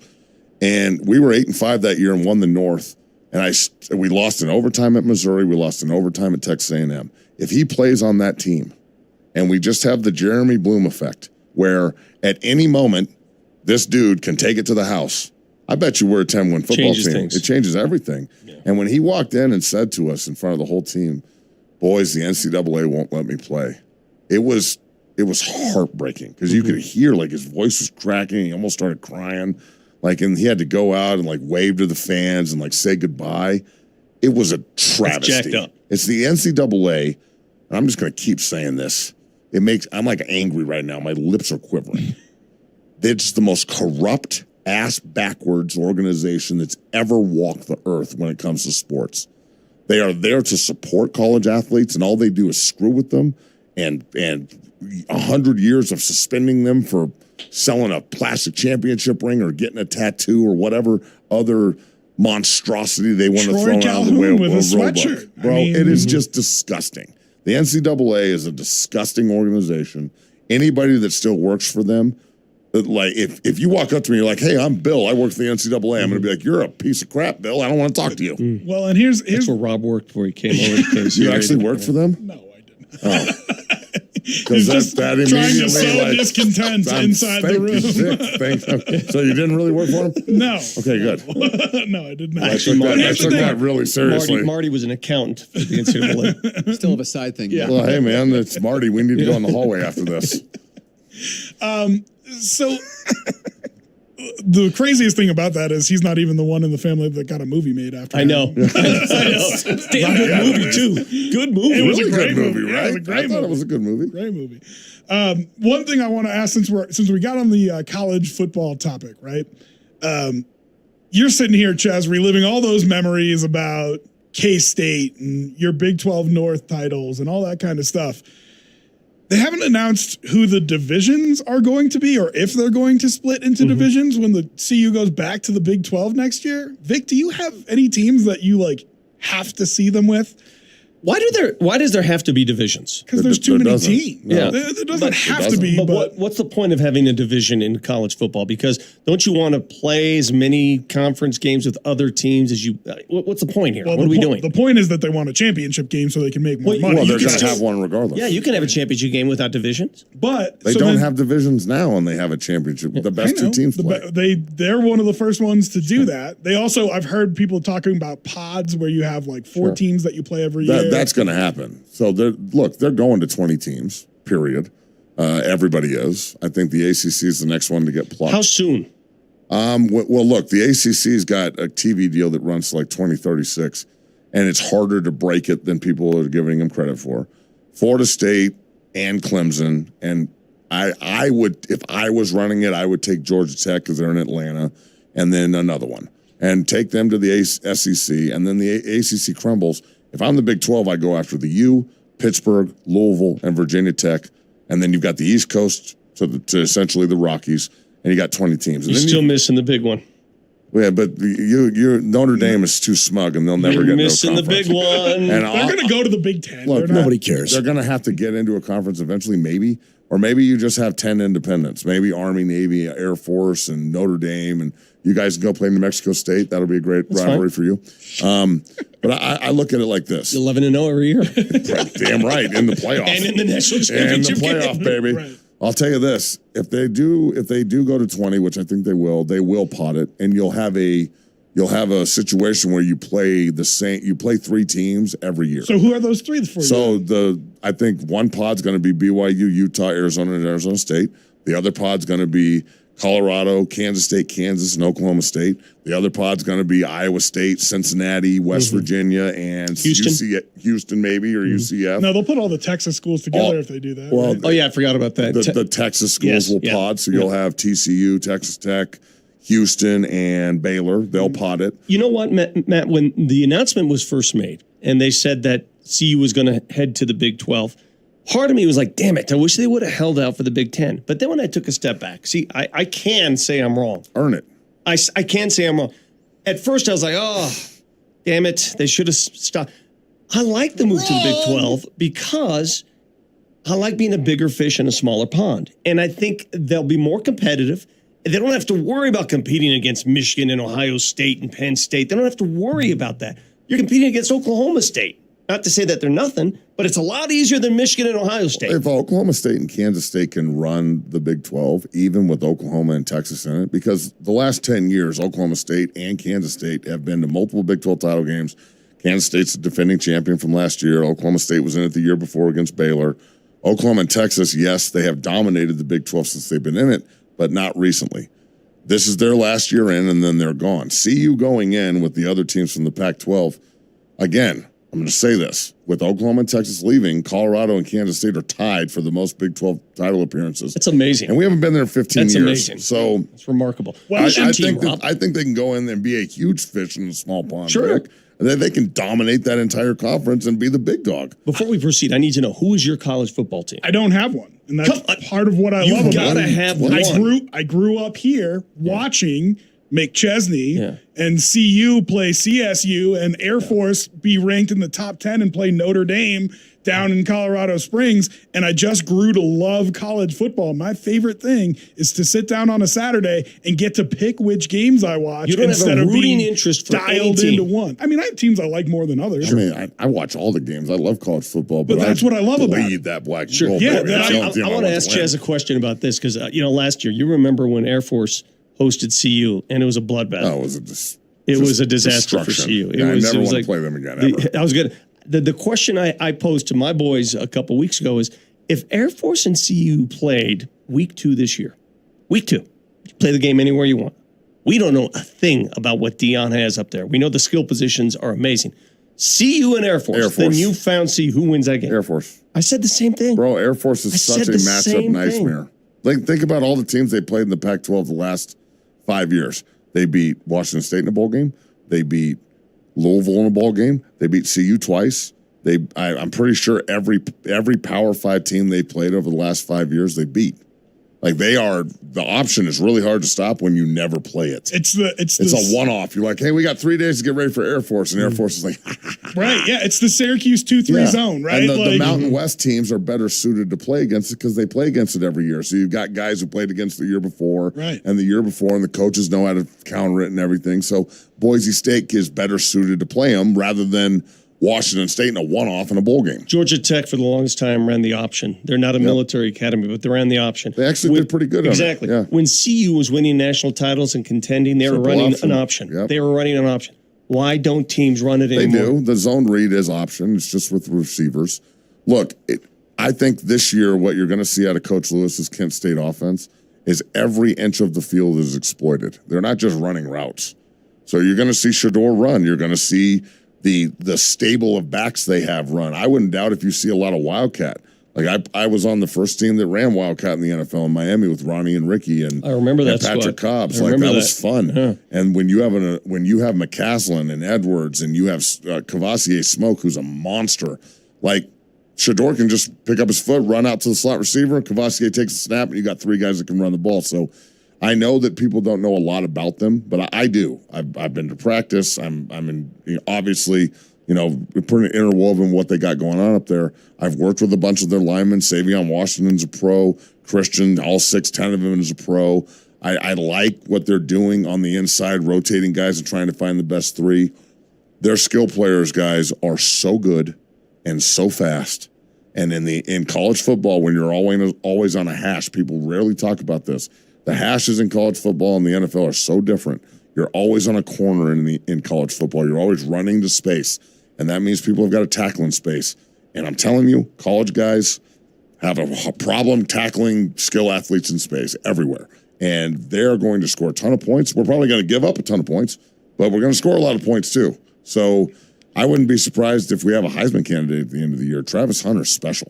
Real quickly, as we continue on this college football theme, Vic, I wanted to know what you think. It came out yesterday that this Cal and Stanford to the ACC thing might actually happen, and that SMU is going to join them as well. Good. And SMU is going to take, allegedly, SMU is going to take no TV money in the deal. Because their alumni just are filthy to get rich. into the ACC. They have so much oil money. Yeah. Yeah. They have so much oil money there at SMU. Well, how do you think SMU became such a prominent program in the 80s? They paid them. They're That's funded. why they got the death penalty, right? And therein lies the inequity of college football, because you cannot account for alumni booster money for some programs. Some programs are willing to give a lot more. Others, listen, I went to a school where money was not a problem. There's no problems getting money. What school did you go to? We've never heard. There were Vic, no where did problems. you go to school? Now, how are you supposed to, if you're New Mexico State, how are you supposed to compete with that? Or with Alabama, where money's not an object. Georgia, money. So you mean to tell me you want these 2 schools, Division I schools, to compete? How are they both Division I? When money is such a disparity, such a huge canyon between the two, it should never be the case. I agree. It should never be the case. They shouldn't play each other. Never. But they shouldn't be combating for the same titles, what I'm saying. They're agree with that, too. Like, how can they be in the same pool? So you want to see a split then? But they already did this once with. Well, they've done it multiple times. You know where I want to see the split? Financially. So you either can make the buck or you can't. You're either at this number or you're not. Or you're not. Just like anything else. It's almost like a college salary cap. But then what? Relegation, Vic? Well, you're playing for another title. You're playing Maybe. for a Division II title versus a Division I title. That's what I'm saying. They already did that. That's what FCS is, 1AA. Well, I'm talking about at the bigger level. Division I at the has an obvious split too. UCF went undefeated and couldn't even play for a title. But if they were playing for the mid, what is it? The AAC, the Mountain West, the MAC, and Conference USA. So those 4 should have their own tournament at the end of the year and their own title, absolutely, because they're never going to be able to go to the big dog, because even if the 12th seed in the new playoff is an undefeated AAC champion. Tulane would have made it in last year. They make it in. They beat USC. They have a great, but then week 2 they got to go play Georgia, and then if they win that game, they got to go play Ohio State. Like, you're not getting through that, dog. But sorry, sure, you got to play. I mean, but I feel the opposite, and I know Moser said the same thing, where you want the chance to play for it, though, absolutely. right? Well, so put them in the playoff, and if they get that's why they went to the Big 12, dog. Now they can actually play for the playoff. If they get Tulane needs to be the 4th team there for the ACC, and they need to start expanding, or they're going to die. Go get Stanford and Cal, get Tulane, get SMU enrolled. They have to do it, otherwise they're going to scrap football. And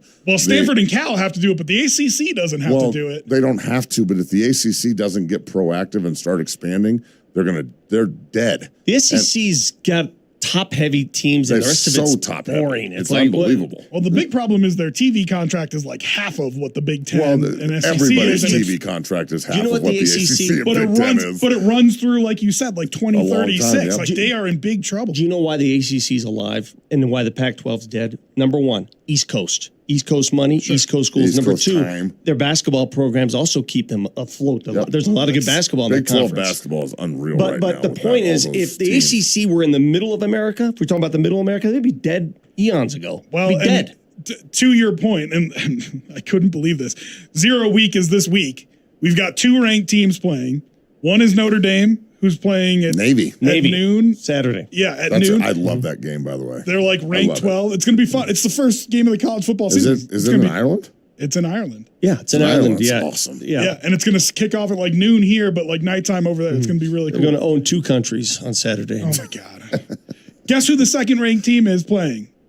USC with Heisman Trophy candidate Caleb Williams. Who are they playing? San Jose State, but still it's 0 week. That's a Mountain West school. There's nothing wrong with playing San Jose State. So, but guess where you can find that game, Ches? On Where? Apple TV or something? Pac-12 Network. Is it really? At 6 o'clock on Saturday night. Like, this should be the ABC It game should of the be. week. But Why is the it- Pac-12 is. why is- That's what I'm trying to say. The Pac-12. they hired a moron to run their conference, and he destroyed it. That's why. And so the number 6 team in the country is playing on Pac-12 Network. Yeah, and no one's on going to see it. The first week of college football And you when wonder why everybody the wants conference is dead. Well- that's what I'm saying. The same argument could be made for people trying to watch altitude TV. You can't watch it.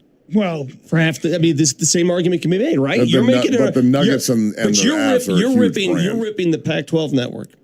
Same people are ripping it. When I'm telling you, it's not the network's fault all the no, time. I don't think it's the network. I think it's the Pac-12. It's the Pac-12. It's the commissioner. It's like the way that I don't think it has anything to do with the Pac-12 network. I think it has everything to do with the Pac-12 schools and the commissioner not maximizing their dollars, and then everybody going, well, we can just go over here and make twice as much. And to your point, Vic, the NBA and the Nuggets have made sure that there are plenty of games on national TV that everybody has access to, especially like the banner raising for the first game of the NBA season, unlike the Pac-12 trying to make sure that this USC game gets onto a major network at 6 o'clock at night on the first week of college football. Pac-12 gets paid for that, though, right? They have exclusivity. They got to make money too.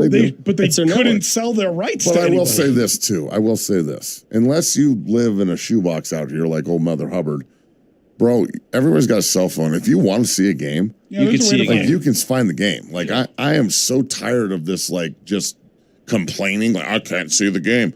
Dude, yeah, you can. It's not You that can find a way to watch the game, or like people live stream it on YouTube for God's sakes. You can just sit there and follow it on Twitter. If you want to find a score and you want to watch a game, you can. Yeah. All right, coming back, I want to talk a little bit about Albert Okwuegbunam. We've teased it a couple times. He had a great day at practice, more than a couple over these past couple days. We'll talk about where he fits in this offense coming up next on Altitude Sports Radio.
Altitude Sports Radio 92.5. It's Moser, Lombardi, and Kane. Vic here in his Notre Dame hat, of course. I'm Rob Trujillo filling in my Nuggets championship T-shirt. I'm Brett Kane. And he's not Brett Kane, but he is Matt McChesney, who's wearing a polo today. You know what he looks like? I look good is what I look like. Here's what Matt looks like. Good. He looks like that that disheveled kid who shows up at school and then it's time to go to church on Sunday and they're wearing a shirt that doesn't look like it works for them. You're wearing it works. It works. I look good. You look great. It's just. Could you know what imagine y'all that are shirt talking on me? about. It would be a toga. It would be a, It'd be a tent. a robe. It's 3X long. I mean, like the sleeves. How do you wear sleeves? How do you even put them on your arms? So you put on the shirt, Vic. They stretch, and then I roll them up, and everyone goes, "You're really big," and I'm like, "No, I'm big. No, I didn't notice." Now listen, I want you to be honest with me here, Chaz. No. Yes. Okay. So that shirt doesn't have any wrinkles on it, You're right. which is super impressive. It was hanging in my closet. Did you hang it? Did you course I hang steam all my it? clothes. Did you iron it? Did it come right out of the dryer? I didn't iron it. I took it out of the dryer and hung it up. And you hung it up. And now I'm wearing it. Well, listen, I'm proud Well, of I'm you. a single guy, bro. And, That's what I'm saying. I do my own laundry and cook my own food. It's just impressed that that not only are you wearing a polo, but it's not wrinkled. Well, I got to go to training camp after this and do the media stuff. And if I show up there looking like I'm in a biker gang, everybody's just like, "Oh, why can't you wear a polo?" And I show up wearing a polo, and everyone's like, "Oh, why don't you show up looking like you're in a biker gang?" And I'm like, "Why doesn't everybody just get off my ass about what I'm wearing unless you want to come over here and dress me?" Chaz, you could have lied and said it was for us. No, it's not for you. You know what I mean? It's you could have made the listeners feel special. It's for the ladies, it ain't for you. Text line says from 1099, he looks like Tommy Boy all grown up. That's fine. That's okay. If that's what you think I look like, then you are blind. Listen, man. I'm a big guy about too. You. They're not talking about me. I look like You're the one that looks like Chris Farley with a beard, not me. I look like a stuffed sausage. I'm fine with it. Whatever. I still like to lift weights. Yes, I know I'm big. I know the shirt is big. I get it. You look good. I understand. We're just giving you right now. No, like Tyler gives me crap, and he's just jealous. I'm sorry you don't go to the gym anymore. You got to go to CrossFit. Go do CrossFit. Get skinny. Let's get under a bench after the show. Let's do it, dog. Let's get under a bench. Let's do it and go at it. Hey, 4 times a week I'm under a bench. All right, when you're under that bench, yes. What do you warm up with? I usually do 20, 135, 15, 225, 305 for 8, 365 for 4, 405 for 2. Are we really talking about? I'm just curious what people push around. At least once a week, and then I do the dumbbells. He's huge. Of course, he can push some weight, dude. Well, I'm just wondering. I mean, that's just ridiculous to me. 2 days later, I do dumbbells. 2 days later, I do landmines. You guys remember Earl Boykins? You're damn right. Hell of a player. Did you know that he could bench 300 pounds? I did know that. Not surprising. That's a strong dude. I mean, you saw his body type compared to yours, right? He could bench 300 pounds. Yeah, but he was an athlete. Like, there just was put it like power this. packed into the If you're a body. big dude and you can't bench press your own weight 10 times, you're a very large, out of shape individual, and I'm saying that nicely. I'm not a big dude. Like, what's a normal? What should weigh? I be benching? 165. How many push-ups can you do? I don't know. A bunch. Yeah. Then you're in really good shape. Like this is my test. If you can do 100 push-ups on the day you sign up, you're probably in pretty good shape. Like they have to be perfect form. Well, we do elevated and foot on the floor and then on the floor. But yeah, you got to go up and all the way down, touch your chest, and like full range of motion. So it's it's just like a good porn. Full range of motion is very important. Easy. Does a quarter? Oh, I'm sorry. You don't like that word. Does a quarterback have to have a great bench and all that? I mean, No. did you care? Like No, Aaron Rodgers, no, I'm so- watching Hard Knocks. He doesn't look like he's cut. Totally different. So like pitchers, basketball players, quarterbacks. It's about elongation and range of motion. I don't want to constrict anything. Tom Brady didn't even lift. He's a lot of body weight, a lot of stretching, a lot of just staying in shape. But then you've got, like muscle bound freaks like Timmy T, who should be playing fullback. And you saw how he threw the ball when he bench pressed. I think it's like a shot put. I'm glad we got to this subject because I have to ask a question. I have to ask a question. This is good. This is what sports radio is. I'm dead serious because the one thing that bothers me, I get in fights with these guys all the time curious, on man. social media. This is what I do. Oh, I didn't want to talk about Tebow. But No, go ahead. not Tebow. When people knock athletes and they say they're being pushed too far for when they vomit. Have you gotten in any wars with people like that on social media? Like, how dare you push an athlete so far to where they have bodily fluid emerge from their bodies. Like, if parents. And I want to, this is to parents, this is to everybody out there. Throw now, up. there is a limit you go to, right? There's a limit. There's a limit for everybody.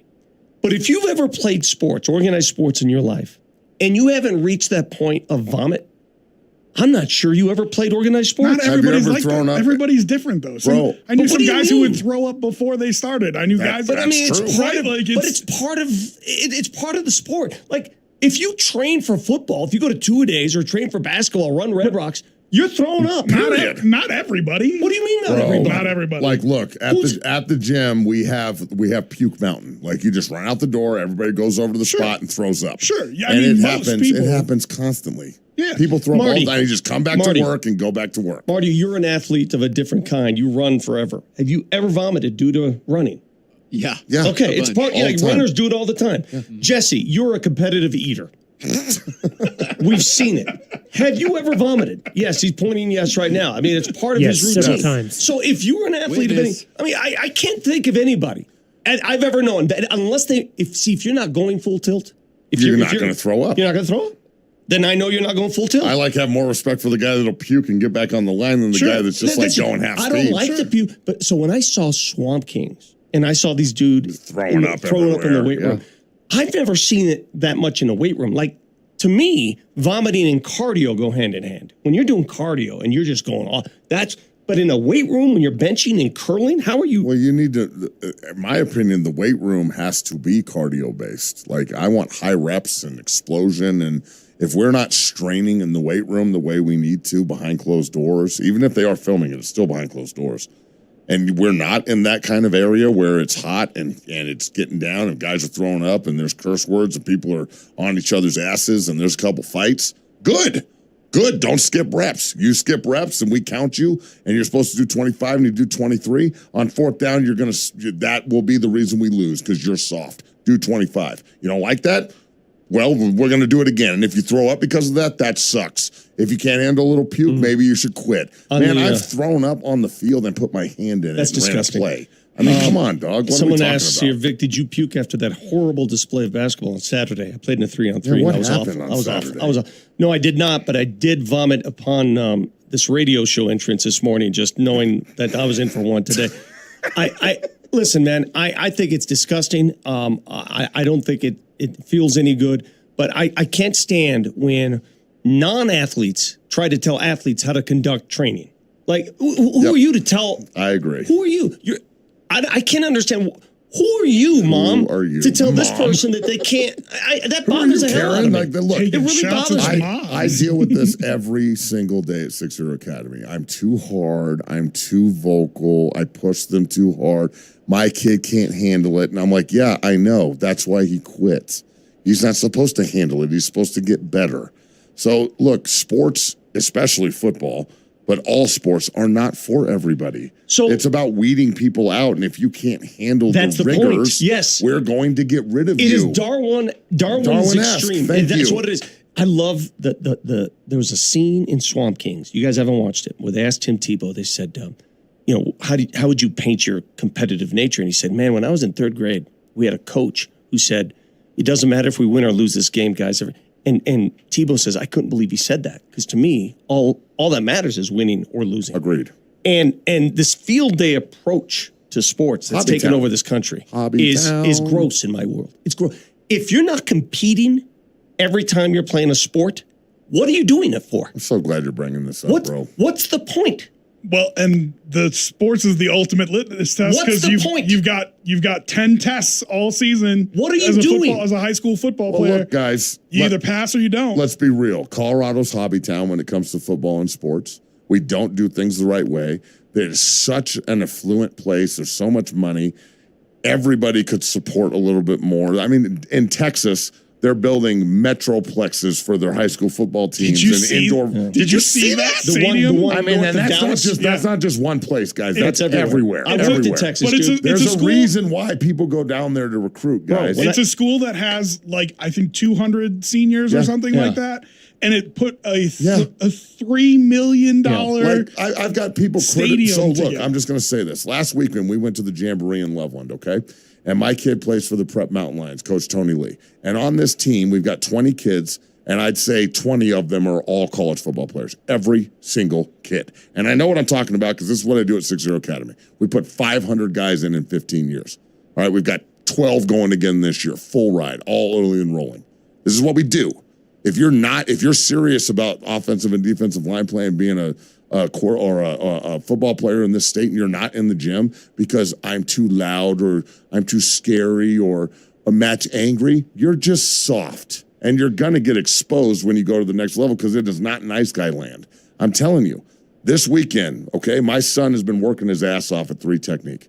He inside moved this kid and just crushed the quarterback. And some people thought it was late. It was a step, and that's the point. It's one step. He let go of the ball, and Nick ran his ass over.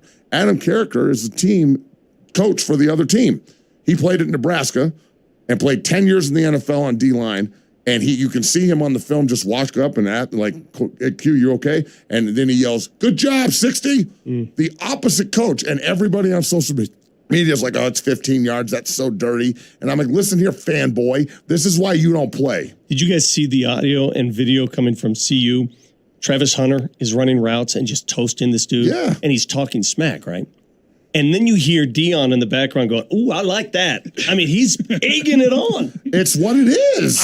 I undersold the hell out of that stadium. It's in Melissa. It's Melissa High School in Texas. 2,000 people live in the town. $35 million complex they built for their stadium. They care. Bro, They understand that sports are put on. You're supposed to be supporting the kids with your athletic programs. You're supposed to be supporting them on social media. You're supposed to be finding them opportunity. They understand that in Texas. They think Colorado's all about like, well, if they're good enough, they'll find you. And my kid's a senior, so he should play. He's put in the work. I love this one. Hey, coach, how are you? I'm good. Welcome to 6-0. Have a seat. My kid is the hardest worker. He will do the most. You'll never have to yell at him. The minute I hear that, I'm like, he's the softest. He'll do the least. And all I'm going to do is yell at this kid. Bro, I had a guy come in, Vic, this is going to make you so angry. I had a guy come in, all right? Sit down. His kid's already in the program. He's about to get offered. He says to me, I'll give you $10,000 cash to promote my kid more than you promote the other kids. In front of his son. And Jesus. I sat there and I was like, why don't you just stay in the program when it comes to like re-up? What are you talking about? You pay once a year and you get to come as much as you want and I help you with recruiting. Your kid's about to get offered and you're doing this in front of your son? You think you can actually come in here and bribe me like this? Can you ask him to send that money here and I'll tweet about the kid? Yeah, I was going to say I'll tweet about him also. So I immediately ostracized both of them and I was like, this is not the way we operate in this room and I don't want to work with you anymore. And we kicked his ass out. No, that's good, man. And now now all I hear is, oh, we quit. Matt's too hardcore, and we don't want to be over there anymore. Well, in reality, you're bribing me. I'm not calling Coach Prime and being like, hey, I'll split the 10 grand with you if you recruit this kid. What?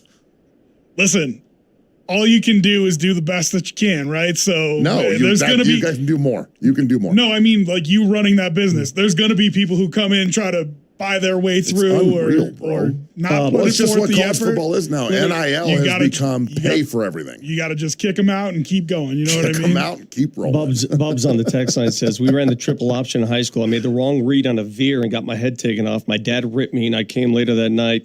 I got ripped by everyone, coaches, parents. It's part of school. I mean, listen, man, everybody has a different experience.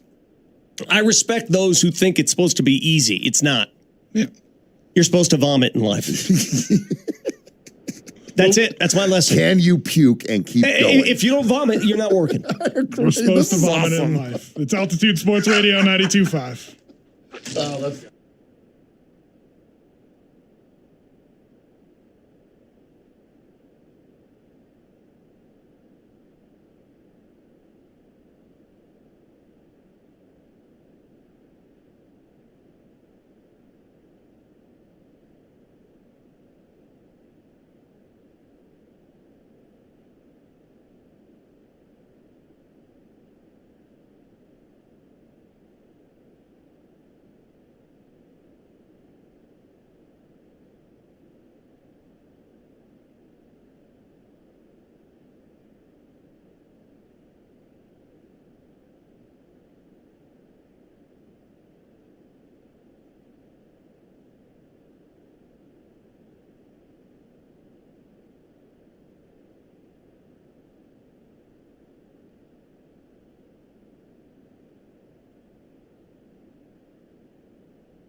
Somebody in the text line says, Ches, can you come talk to my high school rugby team? I'm pumped. Let me tell you something.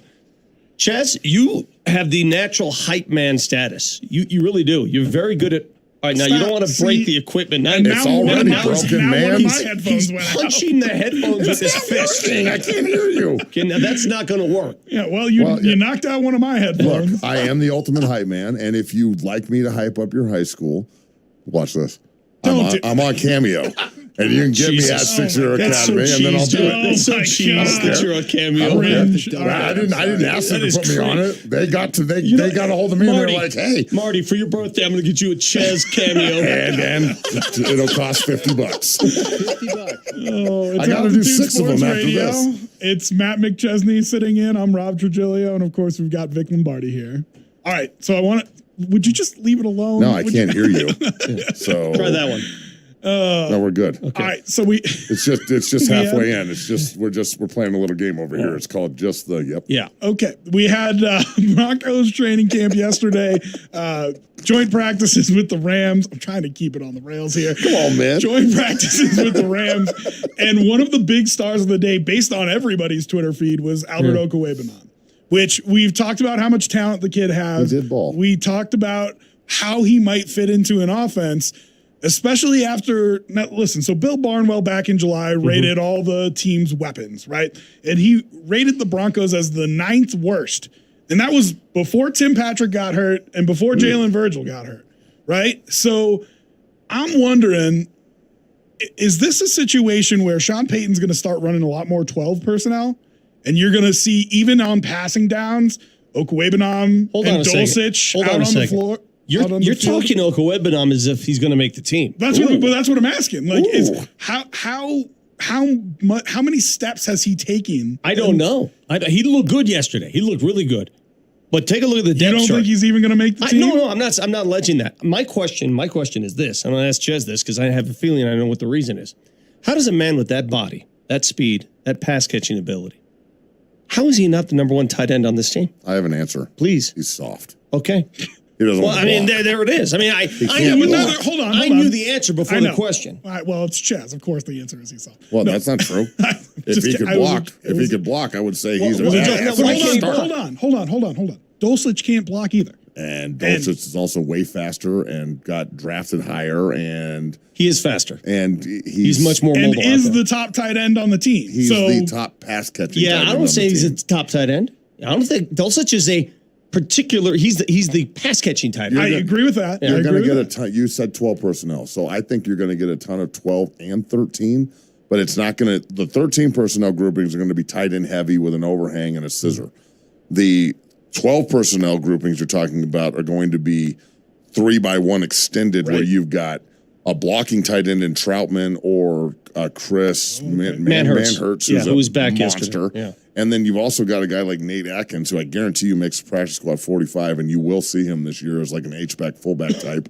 And then you got Dulcich in the slot, and then Judy and Sutton, and you're putting a safety or walking a linebacker, because if you have to match personnel. Vic and I were talking about this yesterday. So if you go out there and you're in 12 personnel or 13 personnel, and then all of a sudden they're in 13, 3-by-1 extended, and you've got Dulcich isolated as like a tight end alpha ISO at the bottom of the screen, one-on-one, and at the top of the screen you've got an attached tight end in Troutman, and then maybe Albert O in the slot, and then a receiver out there. You've got to match that with 3 linebackers, right, and then now you've got matchup problems everywhere. So one of the most interesting plays that I saw in that Niners game was the pass that Javonte caught after Russ scrambled about 10 yards down the field, and it was exactly what you're talking about.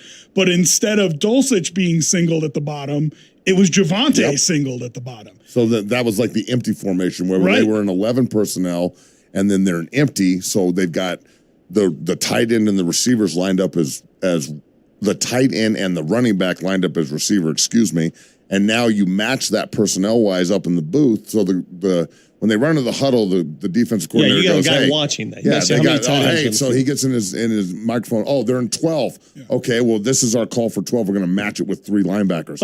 And now we're in empty. Right. So now you're in space covering Javonte Williams, and he's going to win. And here's what I asked you yesterday, though. A lot of times when these teams line up with 2 tight ends or 3 tight ends are so different. You got skinny tight ends, fast tight ends, blocking tight ends.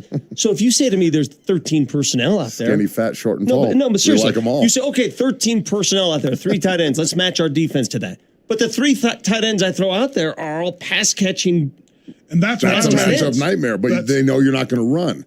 If you walk out in 13 personnel and you've got Troutman, Dulcich, and Alberto, like Troutman can be the point. So imagine this. Everybody's seen 3x1 X ISO bunch where they put the 3 receivers in like a diamond bunch right next to the tackle, right? And usually the point man, the top guy in the diamond is a tight end because he's going to clear. And usually the guy behind him on the inside is a tight end because he's a scissor player. So we can run zone left and run him across to kick out the defensive end on the other side, okay?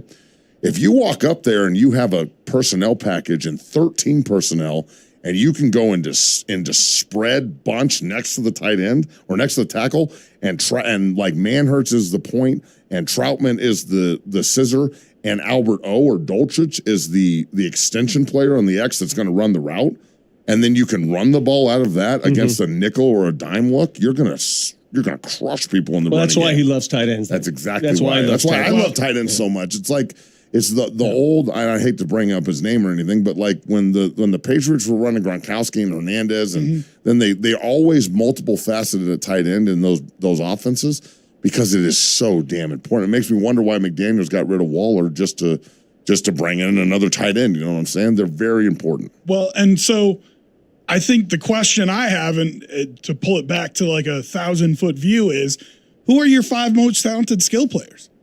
It's Javonte, Judy, Sutton, Dulcich, and who? McLaughlin. Yes. I would you add think him so? to the list. Yeah. Over Alberto? I would look. Over Washington? Yes. Way more than both of them. Look, McLaughlin, I wouldn't doubt if he has 10 touches a game. I've loved him. But so you're thinking they're going to run 2 back sets? Well, I know Sean Payton, and I know that he loved Darren Sproles. And when he wasn't there, he was angry and tried to replace him with multiple different people. Yeah. And I'm just saying, McLaughlin is Sean Payton's Darren Sproles. Did you read that story in the Post yesterday about Jaleel McLaughlin? Sean Keeler wrote it, and I had no idea.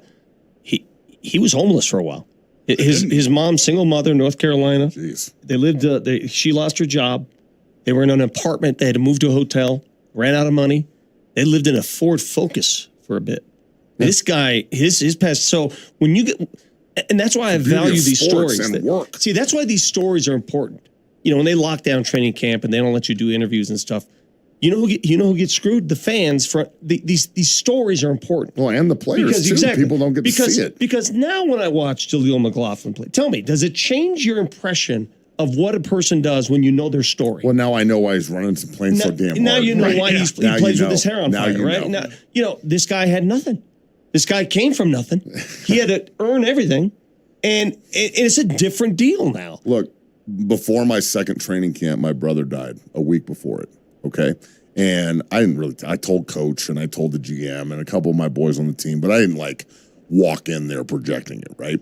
And about a week and a half into camp, every play was like a war at that point because I was so angry and so emotional and I was trying to make the team, right? Or it was my third training camp, excuse me. And about I remember after a practice, I got in 2 fights. We were crushing people.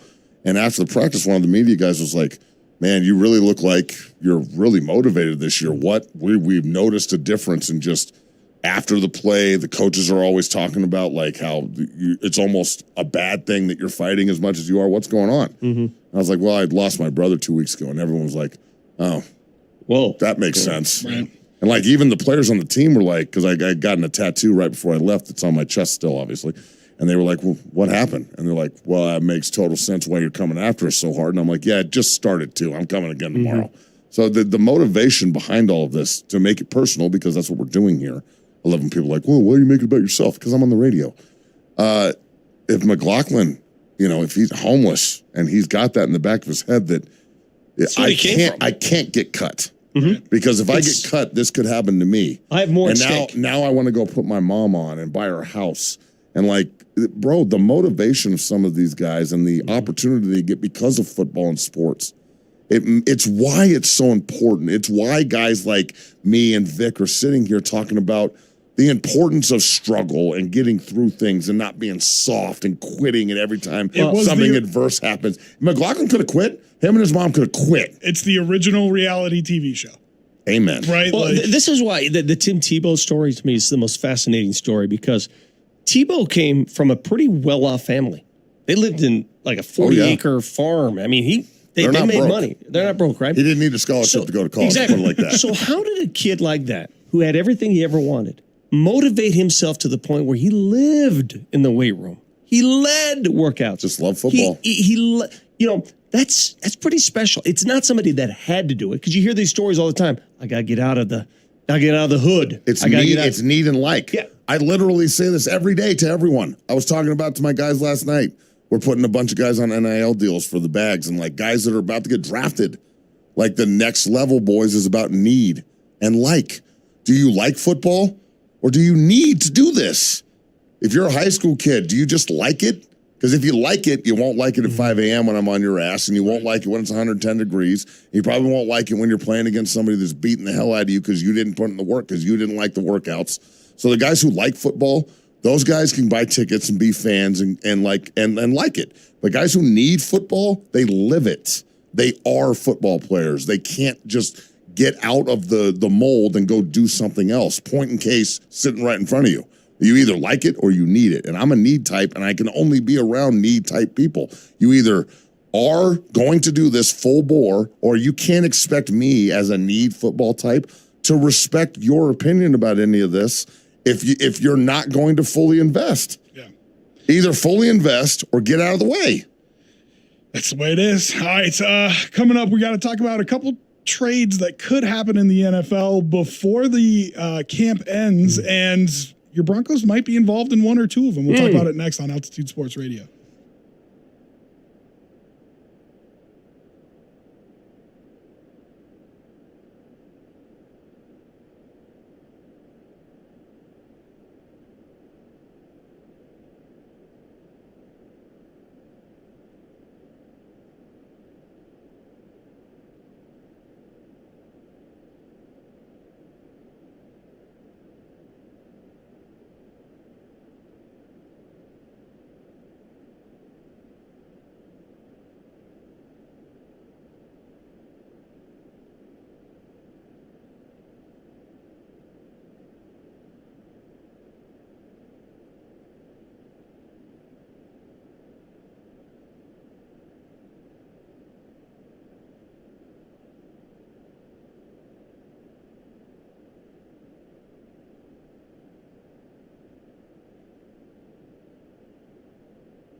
Altitude Sports Radio 92.5. It's Moser, Lombardi, and Kane. We got Matt McChesney in. Of course, Vic is here, and I'm Rob Trujillo filling in for Brett Kane. My guy Steven, who found my radio case that was missing 3 months. He is a hero of this radio station. He's the reason that some of you eventually will get towels from the NBA Finals. If they're found. Are they not in there? They were not in my dirty laundry bag. Oh, no. I thought they were in that case. My suits are missing and my towels are missing still. Oh. I was really hoping we could give those away. I giveaway. do have some dirty socks available. I think Chaz was asking about those. Yeah. I love dirty socks. Looks like you wear them every day. What? Nothing. Did I say that out loud? He looks great in his polo today. Well, I mean, I don't understand this. Do you want to, like, you could just ask me out, dog. It's okay. I know you do keep you're not my type. Okay. You're very beautiful, but you're not my type. Too thick. Chaz, are you surprised that we only saw one fracas at practice yesterday that involved, was it Damari Mathis and one? And I don't know, today, the second time around, do you think there'll be more? Some damn fights today. So you think it's necessary? I mean, seriously. Man, especially after yesterday's ass kicking. So you think that the Broncos are sitting back saying we got our butts kicked, or is it like how do I know they know? Well, they watch the tape. I mean, look, the most revealing play yesterday was, again, they're going a slide away from an underfront because VJ loves underfronts. I love underfronts. I'm not criticizing it. What's an underfront again? So an underfront is a 3 technique and a 5 technique. And the B gap and C gap away from the tight end strength. Okay. And they pass protected by a 3-man slide away, which isolates 99 on the guard backside, which is where you want your high-priced free agent 3 technique at. You just spoke Latin to me, but that's fine. Well, that's fine. That's fine. People can visualize it. It happened in the game on Saturday, and Zach Allen got ran by with Randy Gregory. They both missed a tackle. Singleton got seen. They went for 12 yards. In this practice yesterday, and I was standing next to Big Allen. We both saw it. We were talking about how Zach Allen got picked up off the ground in the first game, and everyone saw that too. He got picked up on a double team. Both of his feet were fluttering, and they dumped his ass. In the practice yesterday, he tried to do an inside move on a guard, and they ran the running back through the A gap because that's where the slide starts, and he needs to know that. That's how they're going to pass protect this. Mm-hmm. And so the guard intentionally overset him to give him the inside, and the back ran right through the A gap and just trucked him. Like lifted him off the ground again and put him on his back. So that's twice on tape. That's all. And Powers multiple times on tape getting beat.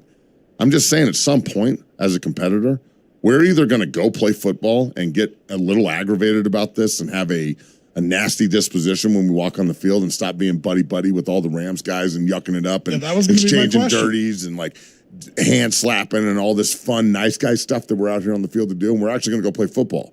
And I really am kind of disappointed about this. And I don't want to be the guy, he's too hardcore. That is who I am. I don't want to be him. It's who I am. And I don't like this half-speed stuff that the Broncos are doing. And you saw what happened yesterday.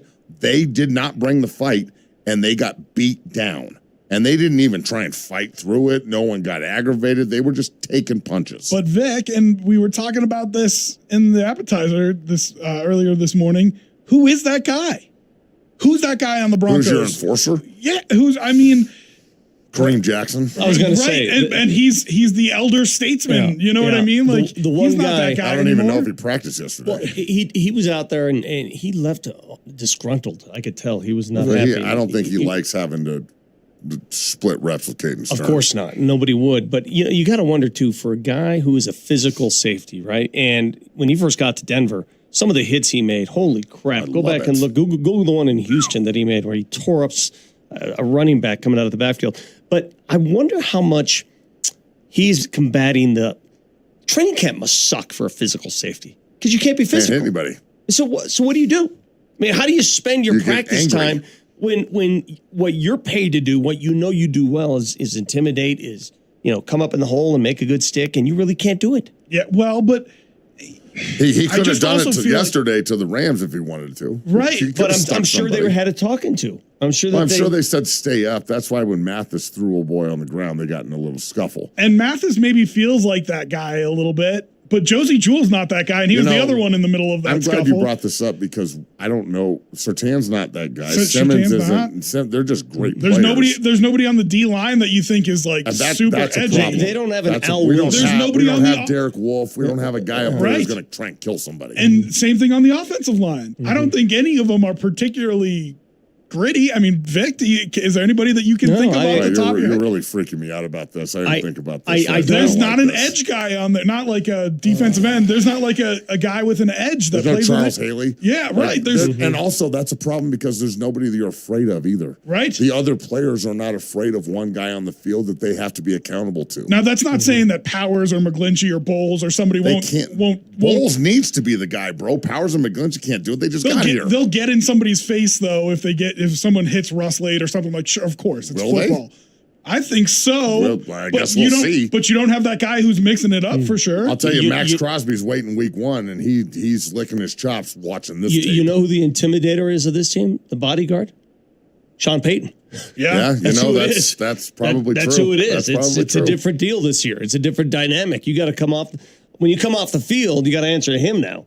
Do you remember last year? Tell me if you guys remember.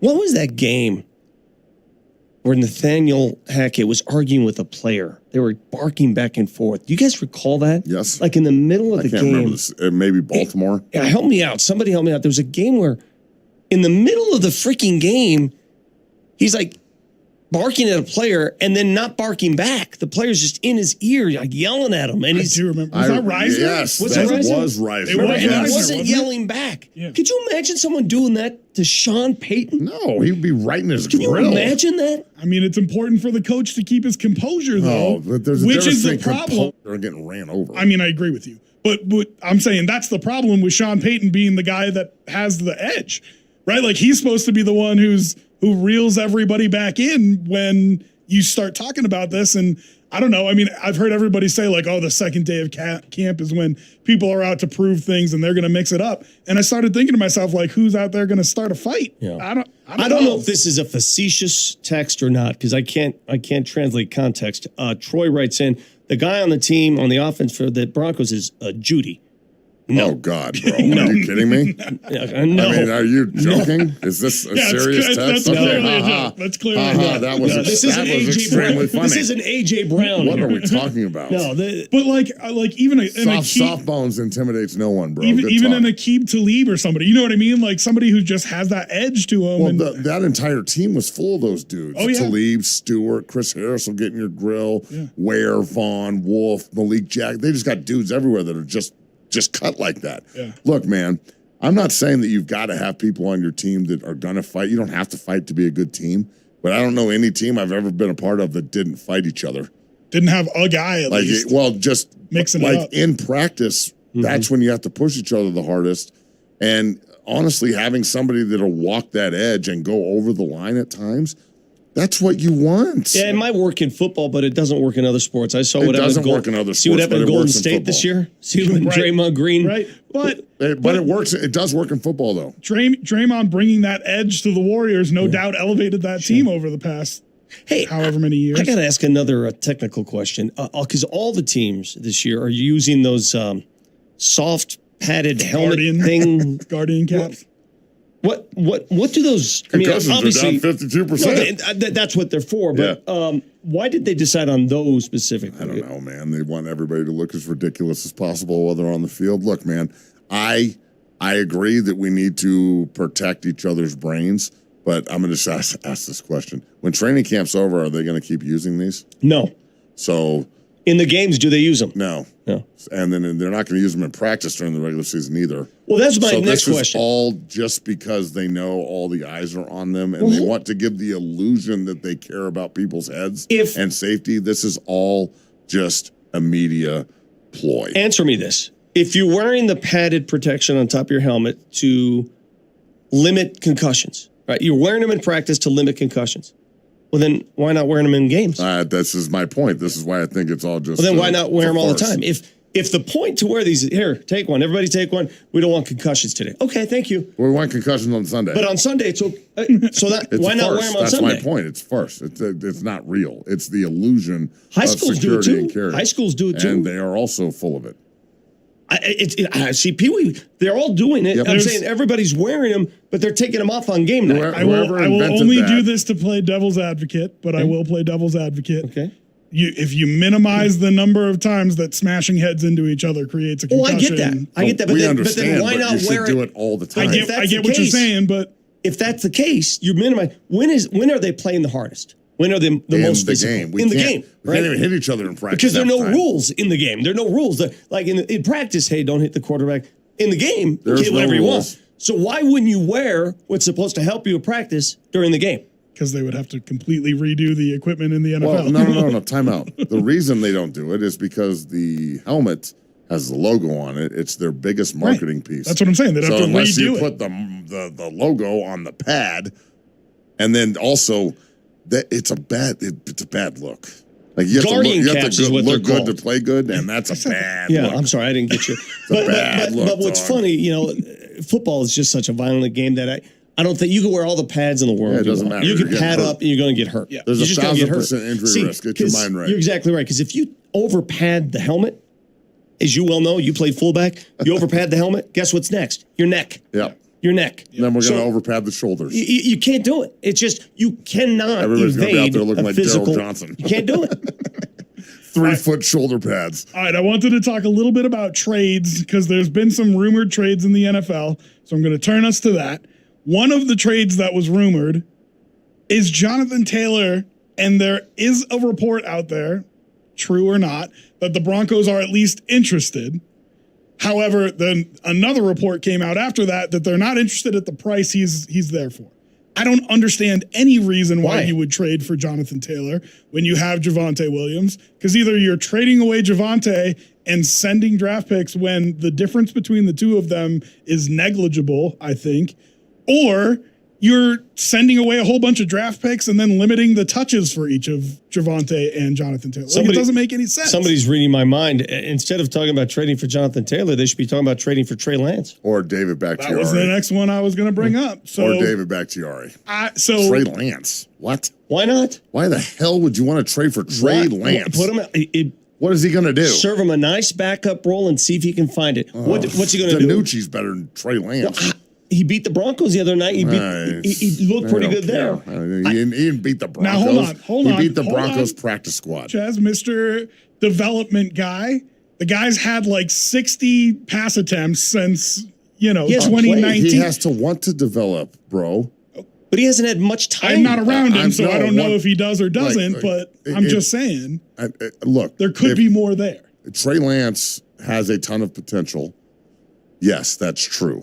But man, I don't know if I'd be trading for Trey Lance just to put him at third string. I'm not saying I am either. I'm not saying I would either. I would never do that, but I'm saying it makes more sense than Jonathan Taylor. Way more sense than Jonathan Taylor. We're all in agreement. The Jonathan Taylor thing makes absolutely no sense. You know what I hate about when a player's available in any league? Every single team in any league. Go get him. What can we do to get him? It happens every time. And even the teams that don't need him always want to go get. Lillard's available. Yeah. Where's that trade for him? And why would you put that much cap space into the running back room when you already have a quarterback room that is bleeding cap space? But I will say this again: David Bakhtiari is available, and we're not trying to trade for him. Is he available? Yes, Brian Gutekunst said that he was not. Okay. Well, Aaron Rodgers said he was, and he is. But what if maybe he's only available to one team, but he's available. What if the trade were this? Because Jonathan Taylor's a hell of a back. I thought at one point he was the best back in the league. He's a good player. What if the trade were Jonathan Taylor for Javonte and change?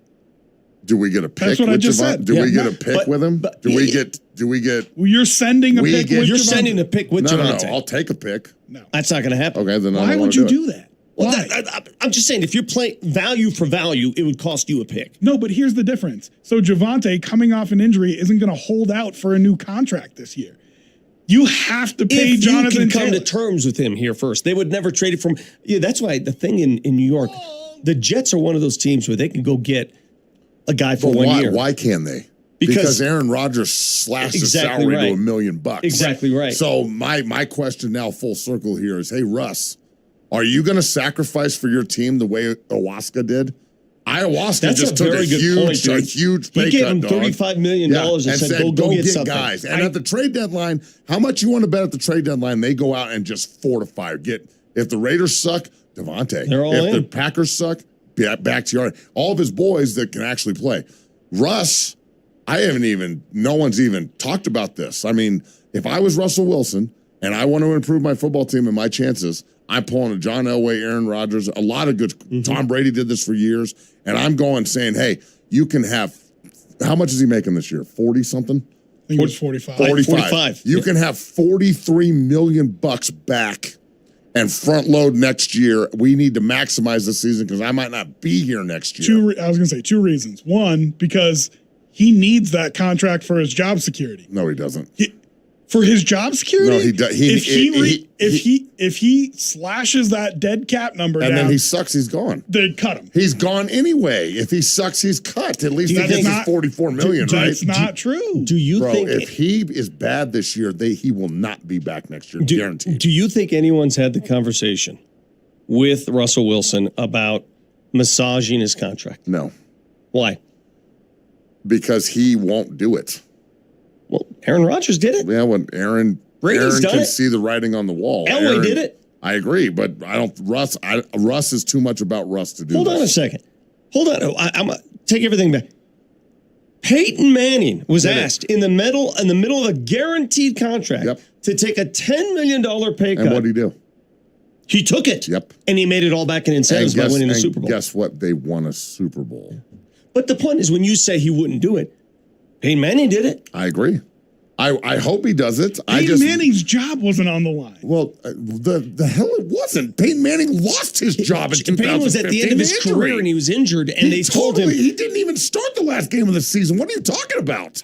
His job wasn't on the line. Dog, yes, it was. He retired after the season. I understand. His job was 100% on the line. This illusion that you can't lose your job to injury is a lie. Oh, I know that. But his job was absolutely on the line, and he was hurt, and they asked him to take a $10 million pay cut, and he did it, and they won a Super Bowl.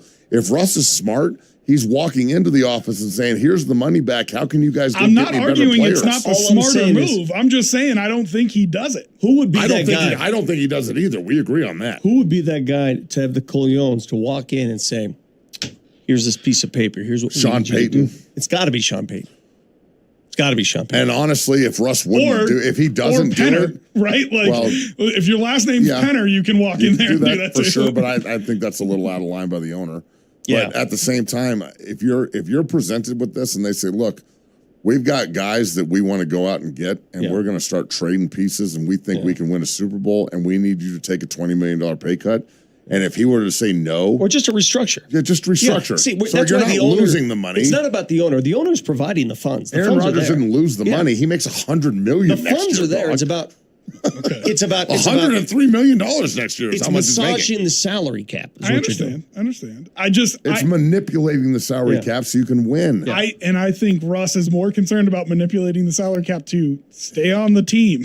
That's all you need to know. But bro, then the answer. There's your answer. Let's be real. If he underperforms this year, that decision will be made for him. And he won't restructure next year. I think they will cut him. I think he's betting on himself and says, I can restructure next year if we're good and let them put more money into the team. Okay, and I agree that he is betting on himself. I get that. And we'll talk about this more on the other side as well. But look, he's got to understand that if he would just take less, he could get more, and then he'll be back next year to make it back. Hey, sacrifice a little bit and go get some more players to help you. Chaz, I guarantee they walked up to all of their high-priced players. I guarantee they went up to Garrett Bowles and asked him to take a restructure. Oh, he needs to restructure. I guarantee they did. $14 million unguaranteed, but if you cut him, it's an $8 million hit on the cap. Well, whatever it takes. I mean, the point is, every team does this, right? Every team entertains this. Mike Purcell's coming back on a restructure. He got restructured. Either that or get cut. If you make money and you're not performing to that money, you're going to be asked to restructure 100%. At some point in your career. So why doesn't that apply to Russell Wilson? It should apply to Russell Wilson, and he should do it. And if he does do it, the team will be much better off as well because we'll have more pieces. No one sits around and talks about what Russell Wilson's salary was when they won the Super Bowls or when they played in 2 of them. He's the reason that they started if you have a quarterback on a rookie contract, you can win a Super Bowl. Yep. He's the reason for that. But if and buts were candy and nuts, we'd all have a Merry Christmas. Isn't that what it is? I've never heard that one before, but I like it. All right, we'll talk a little bit more about that. And a generational player had a season-ending injury last night. We'll talk about that on Altitude Sports Radio.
Dun, dun, dun, dun. I can't sing. No. I know. Me and Moser need to do this and just be in here. The answer is no. Go a cappella. No, it's Altitude Sports fine. Radio 92.5. He's Matt McChesney trying to sing, filling in. We got Vic Lombardi here, and I'm Rob Trujillo. I want to do it so bad. If I could be a rock star, it would be the best job ever. Every day in my car, I am a lead singer, okay? And I play the air drums, and it's awesome. If I could be a member of the New Kids on the Block, life would be Oh, served. my God. That's the band you want to be a part of? Really? I want to be. That's what you would pick? I New want to be Kids the on the drummer Block? for Tool. You are a tool. Yeah, I was going to say. It's the best band in the history of the world, so Halfway thank there. you. Way better than New Kids. New Kids on the Block, really? Nah, I'd rather be Sinatra. There you go. That's there great. you go. Well, see, That's a good we, move. we can all find There common you go. ground. In There Frank you Sinatra. go. How about you? Frank Sinatra is fine with me. Oh, that's fine. You don't come you're across like, as a Sinatra. yeah, you're like a fat yeah. bassist Thanks, punk man. band. I appreciate you. Hey, no problem. I'm 50% Sicilian, so it's like in the blood. Oh, you're in the club. You're in yeah, the club. Yeah, I mean, it's. I married have a to Sicilian. I have to like Frank Sinatra. Good luck with that. Yeah, it didn't go well. They do it at birth. All right, last night. He's in the witness protection program Exactly. right now. My name is now Matt Franklin. Probably shouldn't announce that on the radio. I'm in Denver later in the day. I'm here to check your gas. Dude, like, Dude, real quick story. When I was in Arizona, 1996, ASU game ends. They just beat Nebraska, upset them. the Plumber, Jake Plummer was quarterback that Fans game. are funneling out of the stadium. So I used to always just grab a camera and interview fans as they're running out. Just, quick random thoughts. I put the camera and the mic in front of this guy, and he freaked out. And his wife started freaking out. And I was like, thoughts, and he didn't say anything. And then he comes back to me, grabs the camera, says, give me this camera. I'm like, what are you doing, sir? He goes, I need the tape. I go, why? I'm in the witness protection program.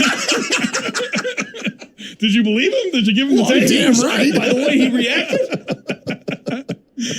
I don't know. I feel like somebody would do that today just to, get you. Well, be a prank that would end up on YouTube. There are a lot of prankers out there. Yeah, that's what I'm saying. Let me just tell you, I got pranked here 6 months ago by Dover. Didn't go well. He put a note on my car, and I have no sense of humor. So What did he put on the car? The note on the car was like, if you don't call this number, I'm coming after your kids or something. Jesus. And I was like, That's an intense prank. but he's my friend, so I'm like, so I don't care. But then I was will like, kill you if you I was like, who? I was like walking around the parking garage, like, hey, did you put this on my car? And people are like, oh my God. Yeah, there's a crazy man in the parking garage yelling at people. I was just trying to defend myself, man. I don't know what's going on. All right. So last night, Shohei Ohtani is pitching, leaves early due to arm fatigue. This sucks. And we find out overnight he's got a torn UCL. Damn it. He's done pitching for at least the rest of the season. Ever. One of the options is Tommy John surgery, which would be the second on his pitching elbow, and would also mean that he would miss the entire 2024 season. And this is right before he enters free agency. Where he was expected maybe the to Rockies can sign get a him This sucks. Sucks for record-setting him. contract. Sucks for the Angels. Sucks for baseball. It sucks for sports Sucks for fans. baseball. It sucks Yeah. for baseball. It sucks for baseball. I watch Angels games just to watch this dude. I think he's going to have to make a decision moving forward on what he wants to do. Because No, don't say that. He has to.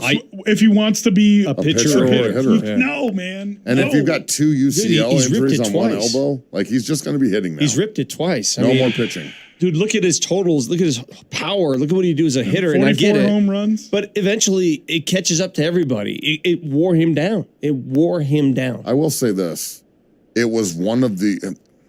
I have a lot of respect for guys that do more than one thing. Okay? I played both ways. I love it. Concrete Charlie applies to a lot of different sports and a lot of different people. And he's a baseball Concrete Charlie, bro. He's doing both. And it was so impressive to watch. I mean, how excited are we about Travis Hunter? You know what I mean? Like, I think Travis Hunter is I can't going to be a wait to see Heisman that. candidate, bro. I think can't wait to he's see going to that. be a freak. Do you think he can do both jobs? You're damn right I do. Dude, that's a lot of running, It's a bro. ton, but this is... But you're not worried about this is his what you body do. breaking down? I'm not at all. mean, No, I'm not worried about him. He's a 20-year-old kid. Shohei's a 26, 7-year-old. There's nothing more MLB fragile player. than the pitcher's arm And in baseball. and that's an elbow, and pitchers get a blister and they're down for a month. Like this is his UCL. So God, this is such bad news for the terrible league. news. But I love guys that do more than one thing. I think Travis Hunter is going to be an incredible player for CU. And look, I think he could be the same kind of guy that Dion was in the NFL. He didn't really do it in college, but Charles Woodson did it in college. Charles Woodson was all over the field. So I think Travis Hunter is like a longer, more athletic version of Charles Woodson. Like he's like a combination of Darrelle Revis and Sauce Gardner. Like that's what I see when he's big. He's big physical. Names are throwing out there. Yeah, and I bet you. Look, I would put money on this right now if I could. Travis Hunter will be a top 5 pick next year. So the injury occurred. I'm reading about Otani here. It First occurred corner in the off the board. first Easy. game of a doubleheader. He insisted on staying around, and he served as a DH in the second game. Well, and that's one of the interesting questions is he can have. Oh yeah, UCL. I mean, if you're just hitting, Well, if you're just hit, he can play with that and hit. And so the conversation is, does he get the Tommy John surgery and just DH for somebody next year, not necessarily go on the IL and miss a season? well, same thing happened to what's his face, the Phillies. Why am I not Bryce thinking? Harper. Bryce Harper. Thank you. About time you freaking contribute to the show. Welcome Marty. to the show, Marty. Bryce Harper, same thing happened. He had the And he just played, UCL. right? He played. Well, I mean, it's only important if you're throwing. I don't have the UCL in my elbow, and it never kept me from doing anything. But Your when swing shouldn't be affected. still, And I think when I throw a football, though, I can feel it in my elbow. I think he DH'd the last time he had Tommy John surgery, if I'm not mistaken. So it's okay. So what would you do? An interesting question from Sugar Shane. What would I do? Yeah, what would does you it matter do? What I would do? I'm asking your opinion. If you're in that situation, what do you mean? Would what you would have do? the You're on the surgery? radio. Would you have surgery and miss a season, or would you just focus on being a hitter now and try and hit 60 home I runs? would insist that I need to do both. Oh, Yeah, absolutely. So How I about would you? I would have the surgery, but I would still DH, and I would tell whoever signs me I'm going doing to. both. I'm doing both. Vic, I would hit. just hit. I don't think he has anything else to prove on one of the best players I've ever seen. I would hit. Like, if anything, he needs to go somewhere where he can actually win games because the Angels have him and Trout, and they can't figure out how to win games. I know. It's unbelievable. Speaking of Trout, he went back on the IL yesterday too. What a double whammy for the Angels. Yeah, I mean they're just giving up at And that point. they they went like after 5 it games too. back? They went after it. Remember, they raided the Rockies' closet, and they went after it. They got all this at the trade deadline. They were buyers and not sellers, sellers, and now they're screwed. Now they're Sugar in Shane trouble. comes in on the Twitch chat, and I think this is an interesting question. He says, make Otani a closer. Kerry Wood extended his career by 8 years by moving to the bullpen. We did watch Otani close in the World Baseball Classic. That's how we got to see Otani versus Trout, which was kind of cool. What do you think about that? That'd be cool to see a closer hitter. Yeah. Like we've seen. Have we ever had a I'd closer? be cool with that. Kerry Wood was a hell of a hitter, by the way. Can you if imagine you if remember. like the Sandman would like go and hit a home run and then go out and close the game? That would be kick ass. That would be, That would be awesome. You'd be a bad dude. Yeah. That's for sure. Close your own game-winning home run. Just like I'm going to go close this. I just hit a home run, and now I'm going to go close this out real quick. And just at the end of the game, all you need is me. Yeah, That's pretty good. And then his like he could literally be But this is why. the closer. Like that's his nickname from now on. It could be. But like that's why I feel like he will go down in baseball history as one of the best players ever. And if as soon as he quits pitching and starts just hitting, that conversation changes. Like I feel like he needs to do that for the rest of his career. Does it really change though? Because I'm always going to look at him like the modern day Babe Ruth, bro. Even if he's just hits or just pitches? Well, why did he have to go just hit? Because he tore his UCL twice. Yeah. They didn't choose to do that. Yeah. What about you, Vic? The baseball gods said, we don't want you to have a UCL today. And I they can took tell it you, from him. the most excited I was when the All-Star game got moved here and that home run derby, and I'm sitting next to Marty, and we're watching Otani hit bombs, and we all were.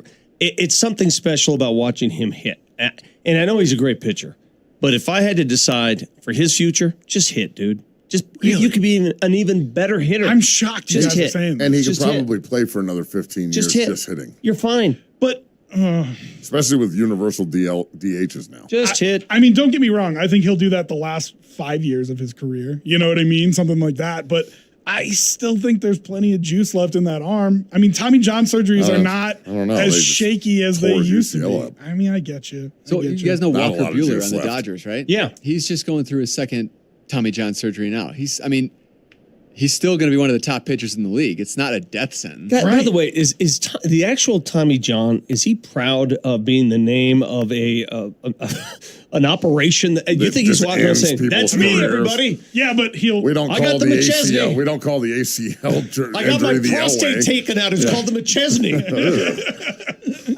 I mean, he at least gets to live forever, even if it's not in the best light. Got my prostate surgically torn out of me. We call it the Matt McChesney. But just reach up in there and rip it out. At least, Ches, you would get to live forever like that. You know what I mean? It's the Matt McChesney. I mean, is Lou Gehrig happy about the fact that's that what's they called crazy. Lou Gehrig disease? No. I mean, we don't know. Can he call and say, "Hey, stop using my name, Tommy John"? No. I don't think so. Imagine if I was the guy that got the first surgery. Would they call it the Martin Oleskowitz treatment? They thought it was Tommy John. He got Oleskowitz. You have to spell it out. I mean, what a menace to society that would be. They just call it the O. Like we cannot handle all those vowels. You got Marty? Oh no, Jesus. And then, as we're speaking about generational players, Austin Matthews signs a contract to become one of the highest players in the NHL, which is kind of exciting because I like when guys stick with their team throughout it. And even though I hate the Toronto Maple Leafs, I like the fact. No, Ches is shaking their head. How are you guys me. watching? I'm not. It has nothing to do with you. I want to know what's on TV behind you. Oh, I don't know. It's a random show, the Tamron Hall show. I don't know why that's on. Hall show. You said something about hockey, and I looked at that, and I was like, "What the hell is going on right now?" I like the Leafs, by the way. If you're looking about, I hate the Leafs. Why? Because I'm a Buffalo Sabres fan. Oh, okay. Well, there you go. That's a bummer. But I like the Leafs because they're out of your conference. They don't harm you in any way. I mean, they always fail. They never do what they're supposed to do. I just like that he's going to be a Maple Leaf. You know what I mean? Like, would you rather him gone to the Sabres?